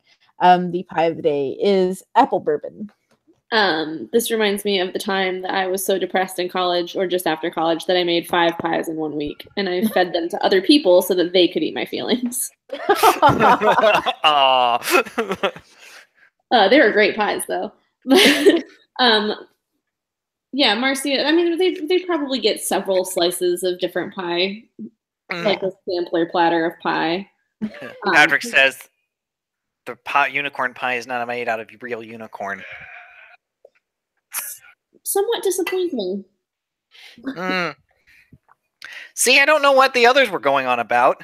They seemed really upset about the idea that of there being an actual pie made out of unicorns. I think it would taste amazing. Every culture enjoys different delicacies, is all that Marcia said. As someone who frequently eats like river rocks, she's in no way to cast stones. Poor Jackie and Emma, if they were to hear this conversation right now. It was made by I'm realizing. Oh, go ahead. Oh no, I was babbling. I was just saying, the more time that Marcia and Patrick spend together, the more I realize that like they're probably actually like a really like. I mean, they're canonically like a really fun duo to have together, but like, she's probably not a very good role model because she also doesn't do anything right, like the right way. Like she's gone about it in a totally backwards red cap way. While they're sitting there, perfect for him. That's another story. While they're sitting there enjoying their pie, she's gonna say, "So it looks like Emma has some pirates of her own that we might need to keep an eye on outside of the one pirate who you personally have met." He's a sorcerer. Oh, I'm sorry, the sorcerer. He was a pirate last time, and he's a sorcerer now, and next week he'll be God knows what. He'll be a pirate sorcerer. Why is he a sorcerer now and not a pirate? Oh, because he can do things. He made me sick. That is true. Is he the only pirate that you've encountered recently? Or are there others that I should keep an eye out for, just in case? No, there was a few others. There was Jill. She was a pirate, but she wasn't always a pirate. Oh, that's the blonde doctor lady. Mm-hmm. Sorry, I couldn't remember. That was just clarifying. Jill, okay. I remember Jill. Mm-hmm. Oh, there's another man with her, also a pirate. Everyone in that place, except for the kids, are pirates, but they're making them pirates. Do I know about this? I don't think I know that he did this. No. All the other people in what place? Well, the building not too far from here. He points in the direction of the RCC. You may remember a few days or earlier last week, I guess. whenever canonically this happened, there was a bright flash of glamour across the sky, and it happened maybe about an hour and a half before you got a message from Jamie letting you know he was calling in his chit. A lot of things fall into place for Marcia. And she just says, I get it. Well, you're not wrong, probably. Is that where you met Squid? Oh no, I met Squid at Jamie's place. Okay, good.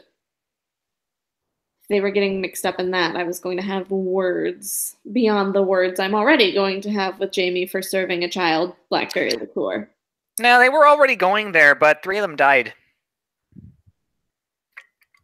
Yes, that's unfortunate. But that's what you get for making a full frontal assault.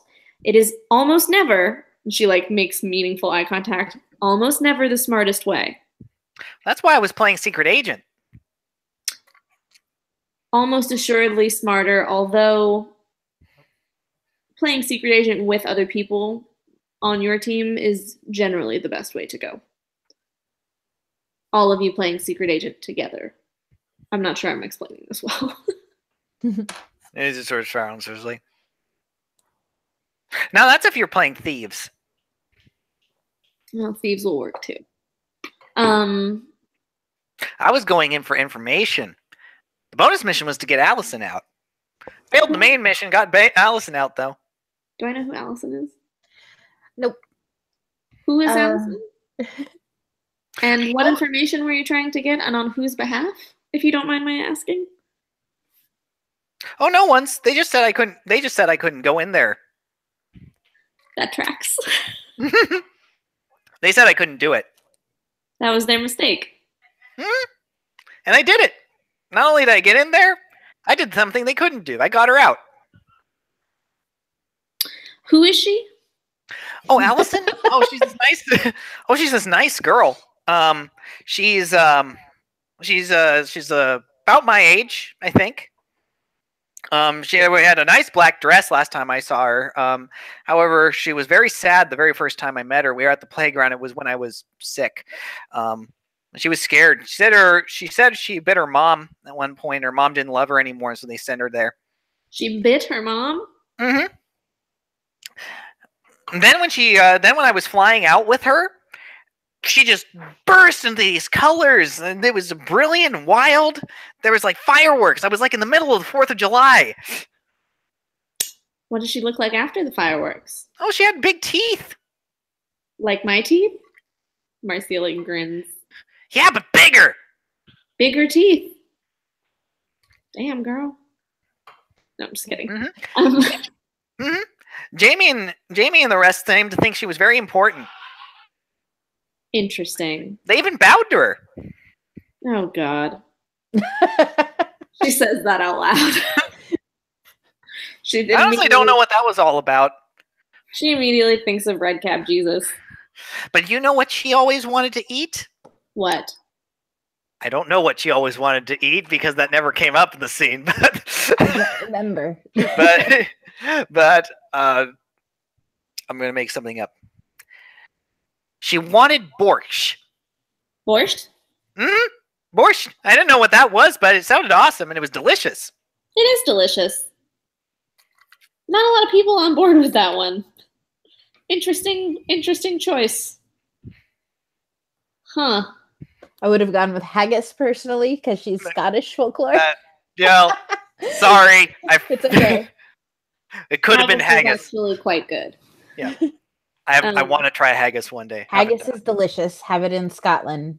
That's what I had it in Scotland this was great. So we had dumplings, like Indian food dumplings. I forget which kind they were, and the meat in them was haggis, and it was fucking awesome. So it was haggis is good. It is very good. It was just like a ground meat. Anyway. I will make sure when I finally go to Scotland, I will make sure I have haggis. Definitely do. Anyway. Yeah, so Marcia is like, not surprised at all that this is something that has gone down. And she says, what did you do with Allison after you rescued her? Did they send her back to her mother, or did you take her to Jamie? I took her to Jamie. They were the ones who wanted her. Do you know what Jamie did with her? Just curious. Okay. Okay. I'm gonna have to invite Jamie over for a drink. And we can play a little 20 questions, which is my favorite game, she says. And Really? She smiles. I love 20 questions. I think you might like the way I play it so long as you were on my team. Oh, so like a tag team? You could call it that. That'd be a lot of fun. Yes, it was very fun for me. It was less fun for the other team, but it's not really my concern. Their comfort is not my top priority. He's kind of sort of frowns because he doesn't understand how the game 20 questions could be uncomfortable. But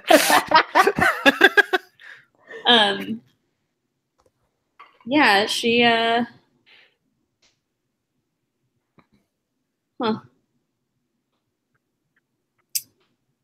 Why is it always the red caps? All I want to do is live my life with my husband and not be bothered, and yet they can't just chill. Zero chill.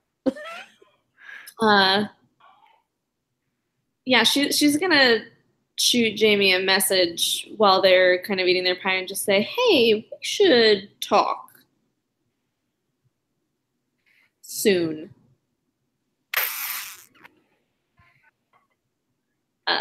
To put that out into the expanded universe.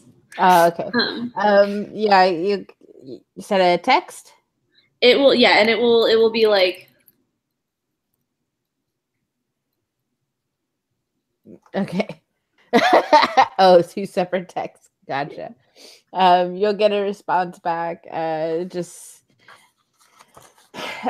when you need to talk. Is it like emergency or ...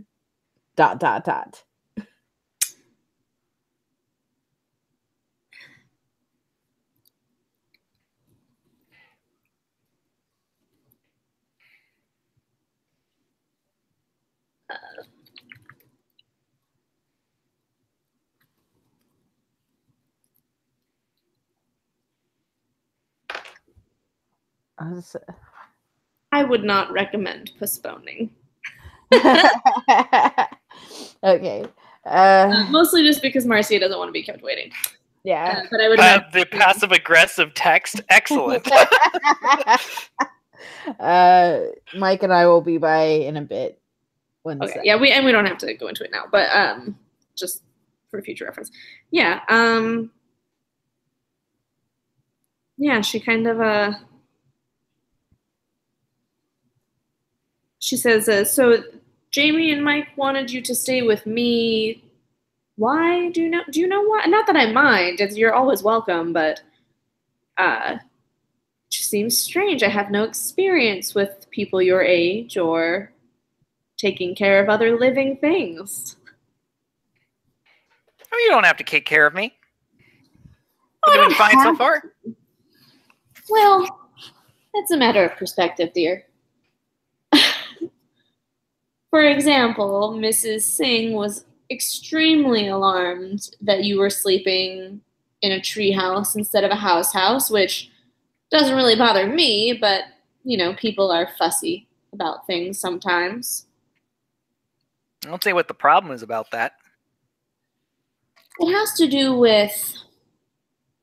See, there's this big game that everybody plays, and nobody ever really talks about it. You just have to learn the rules as you go and hope that you're playing right, because if you're playing right, then you win. But if you lose, everyone can tell. And I think that from where if nobody knows the rules, then how do they know how you're losing? That's the thing of it. It's kind of a puzzle game meets like a mystery that you have to solve. And I think from where Mrs. Singh is currently playing, you sleeping in the woods like that was losing the game to her. And this doesn't sound like a fun game.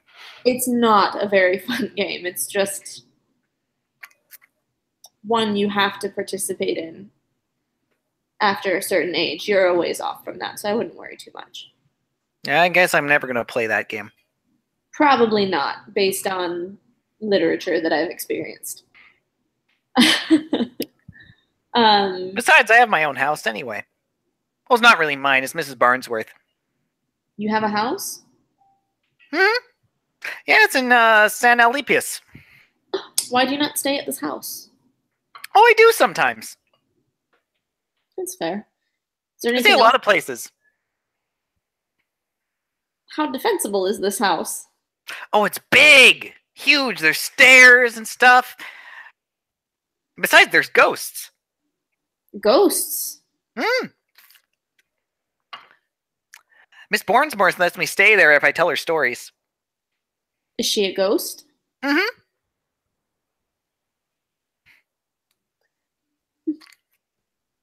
I must say, you live an exceedingly interesting life. If ever you go to visit these ghosts and you think of it, let me know. I've never met a ghost. Seems delightful. Think about it. Well, all of that to say, I think that Jamie and Mike want me to teach you to play this game. Only the problem is, and she kind of looks, and she leans in and she says, I cheat. Most people do, but I'm a little better at it than most. He's just his eyes are just sort of wide at the idea that cheating at the game that he doesn't want to play. All of How which do you to cheat say, at a game when you don't know the rules? it's not that you don't know them, it's that nobody tells you what they are. So you have to figure them out. But they exist, and once you do figure them out, then you can decide whether they are worth following or breaking. Usually they're worth breaking, but you have to do it right so that other people can't prove that you're breaking them. And that's where it starts to get fun. All of which to say, if Mike and Jamie ask,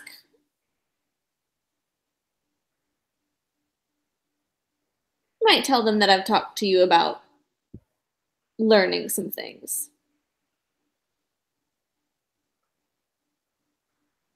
It seems to be their plan for you, I guess. I'm not entirely sure. Was not involved in the planning of this. I was not present at that meeting.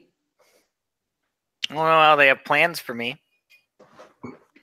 That's one of the follies of the game, is that people seem to think, especially early on when they're playing, before they've really got the hang of it, they think that they can just decide what other players are going to do, which is useful for a little while.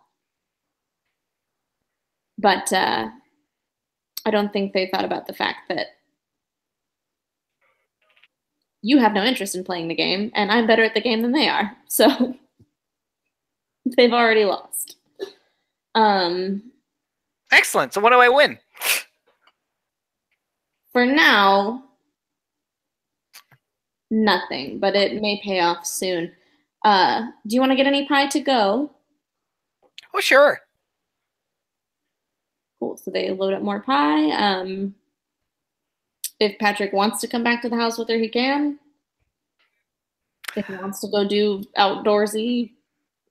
Now he'll come with her to the house for now. He's having a good day with her. This has been a lot of fun for him. She's like not really equipped to engage a child for this long. So well, she's been doing pretty well so far.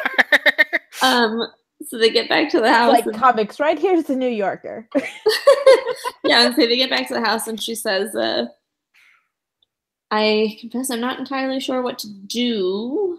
I need to. You said you had a knife collection. I do have a knife collection. She thinks for a second and she just says, "We can go look at my knife collection." Cool. She takes him up to the master bedroom, and there's like a walk-in. It's like a walk-in closet from a movie where it would have all the like, you know, like the drawers that slide out or whatever that have like jewelry in them, like, and it's got places for shoes and whatever. But except that the drawers that slide out with jewelry in them, there's jewelry on the like very top of that area, but then all the other drawers that slide out are some kind of weapon. Generally something that can be concealed on someone's person. A lot of them are like kind of ornamental, just like interesting pieces. But there's one tray that looks extremely A, utilitarian, and B, well loved. These are so cool, he says as he's picking up one or two. He does like a practice flip with one or two of them as he just starts maybe like extremely unsafe for a 10-year-old boy to be spinning these knives through the air as he is, but he's just doing it. You only learn one way. That's what Marcia knows. A very important lesson. Yeah, she's pretty proud of her knife collection. She kind of is talking him through. Oh yeah, he's fine. 5, 6, 7, yeah, 6. So it's either 5 or 6, just depending. Either way, he's not stabbing himself. Yeah. He's got 5 knives and he's juggling them. She talks him through kind of, you know, some of the more cool pieces, like, oh, this is from this place, and here's how it was made, and this is why it looks like this, and da-da-da-da, and like on that well-loved drawer, there's one in particular that's just a small folding knife. It's nothing special, like, you know, something you would get at any kind of like Dick's Sporting Goods kind of, or like novelty shop in the South, the American South. And she holds it up and she says, "This was my first knife. We had a lot of good times." And she kind of hands it over. And engraved on the handle, it says Rupert. Not for any real reason. It just looked like a Rupert. This is cool. Is its name Rupert? Its name is Rupert. You know, he's very lucky. Or I found him to be incredibly lucky. Cool. Perhaps you would swap my butterfly knife for Rupert. Since it seems you already have one of your own. I could keep it? Yeah, for a while. Maybe indefinitely. We'll see. All right. He says, pulls out and he pulls out the butterfly knife and hands it to her. But now he's got Rupert in there. His hands. It does have it's one of those. I don't know what the blade type is called, but where it's like pointed at the end, but then it like serrates, like it becomes serrated a little further down. Gotcha. Like the what was it, Blade Breaker or something like that. Yeah. So it's like sentimental. Like she knows it's not necessary. Like it's not imbued with any like luck magic or whatever, but like. Yeah. But she knows it's a sturdy, well-made tool that has lasted for a long time, which is a good thing to have in one's pocket, particularly when, as she suspects, there are a lot of people who will be trying to enact violence upon one's tiny childlike person. If anybody's going to be enacting violence on my small childlike person, it's going to be me. Exactly. Yeah, and then I guess they just chill, you know? Yeah. Watch TV. Probably Marcia tries to put on some kind of terrible documentary before Patrick makes her put on something more interesting. He's actually not interested in TV. Great. There's books, there's music, there's drinking. No, don't get the 10-year-old. She's not going to give the kid alcohol. She gave it to him because D is 18. The problem is if Patrick gets into the booze. That's true. Oh, God. If he would even enjoy it. Yeah, I mean, I feel for another day. Yeah. I feel like that's a good point. And so here's where we're going to end our scene with the two of them enjoying the rest of their evening. Thank you, players, for playing, and we will see you next time.